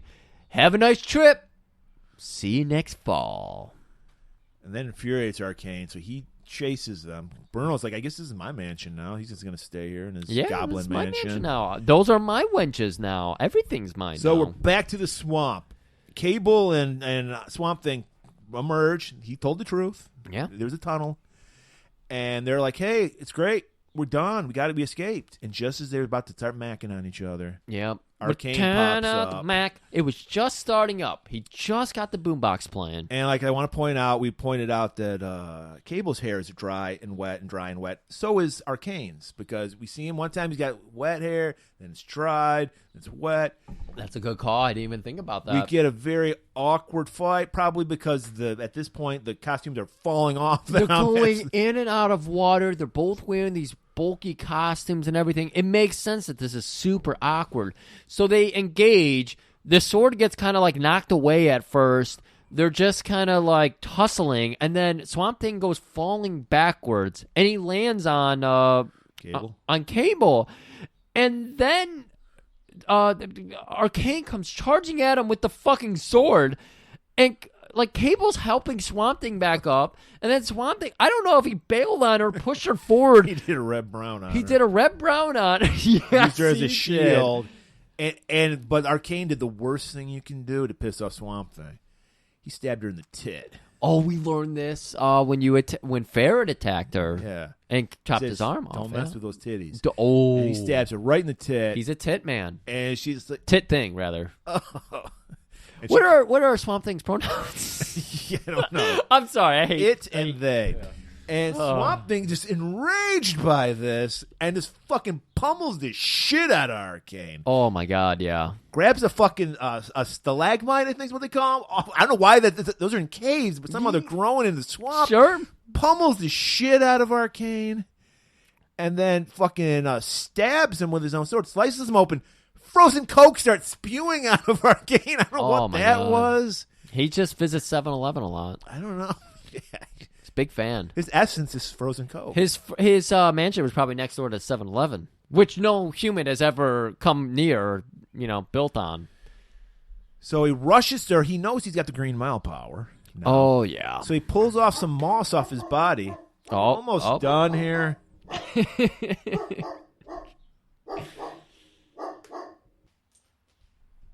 Okay, so Swamp Thing goes back to Cable, and he knows he's got that Green Mile power now. So he's like, don't worry, I can save these tits. Yeah, he's practiced the Green Mile power on an innocent subject already before. He had to make sure the Green Mile worked. And now he's going to practice it on someone he loves. So he pulls a little moss off his back, puts it on her tit. See the glowing effect. We know it's working. It's working so much, it actually not only healed her, it took the stain off her dress. She had no blood on it. Stain off the dress, and it dried up her hair as well. Yeah. Because it was a little wet, dried it right out. Right, and she's just like... Not dried out in a bad way, dried it out into a full lusciousness. Yeah, and she's like, Alec, we can finally be together. He's like, no. I got to live in the swamp by myself for some reason. But you can be a scientist with these hands. I'll be your hands. And he's like, you know what big hands mean. And she's like, Alec, come on. Yeah. I know, I've seen your swamp dick. It's not very impressive. Yeah, it's not that impressive. Look at your arm right now. Still a tiny little arm. Little stubby arm. And he's like, no, I can't. I got to live in the swamp by myself for whatever reason. Because she's like, I'll be your hands. Yeah. I'll give you a hand job. I won't break the beakers. Yeah. I won't break your swamp dick. I want that dick. And he's like, no, sorry. I got to go off in the swamp. And he just... Think about that. Where the fuck are they? He just abandons her in the middle of the swamp. It's unmapped. We learned that from the intro. Man, yeah, this is unmapped territory. I was waiting for Jude to pop up. Hey, how you doing? Well, Jude does pop up. Oh, he does. He does. Yeah, I forgot about that. Because he says, yeah, Swamp Thing told me to pop up here. What? He does. He says Swamp Thing told him. Yes. Swamp Thing told him. So he was to show communing up. with the Swamp Lodge.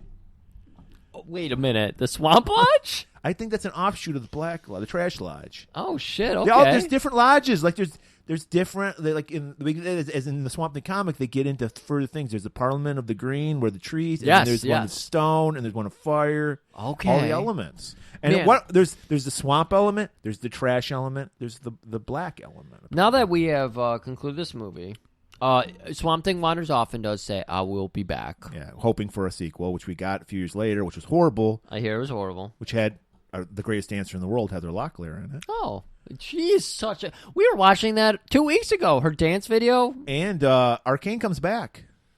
Louis Jordan comes back. Wow, I think he plays Arcane in it, too. I don't know how. A human?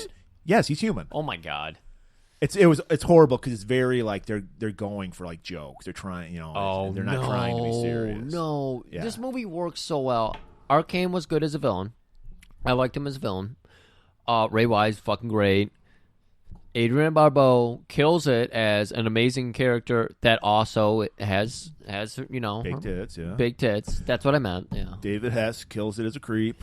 Kills it as great. There's so much good happening in this movie. They take it very seriously. Jude is a great little comic relief in there.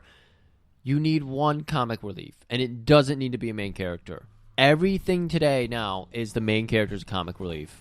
Yeah. I love that Thor Ragnarok movie, but at the same time, it's frustrating, and I can't watch it again. Because everyone's a joke. Yeah, that's the way it is. That's the way to get used to it. It's just not that fun. Like, after watching this movie, I am so excited. I'm getting ready to go back into my boxes. I think I've got them marked off for my Swamp Thing collection. I'm going to go read some fucking Swamp Thing. Nothing else. When I read the Avengers, I don't want to go read comics. I want to be as far away from comics as possible because they're so frustrating. Those movies frustrate me. I don't have that as intense a feeling, but I understand where you're coming from. I get tired. I hear people talk about how great they are.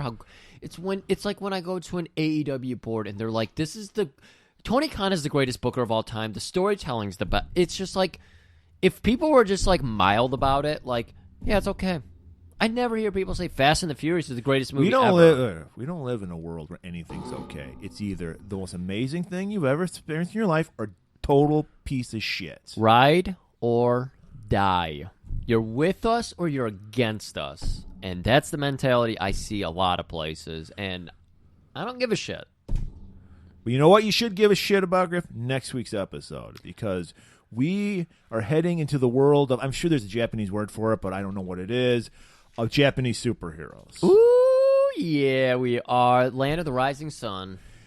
This was made, but this wasn't made in Japan, Griff. This was really? No. This was the Shaw brothers of Kung Fu movie fame trying to glom on to the fad of Japanese superheroes. Wait, I'm confused. Is this a Shaw production? This is a Shaw production. Okay, thank you. That's what I needed to know. Because at the time, late 60s, early 70s, we had Ultraman. You had whatever. I don't know what Power Rangers were called in Japan, but we had that show. You had Johnny Sacco and his flying robot. And they were like, the Shaw Brothers were like, we got to get in on this shit and make some money. So they came up with their Chinese version of a Japanese superhero, Super Inframan. Oh, yeah.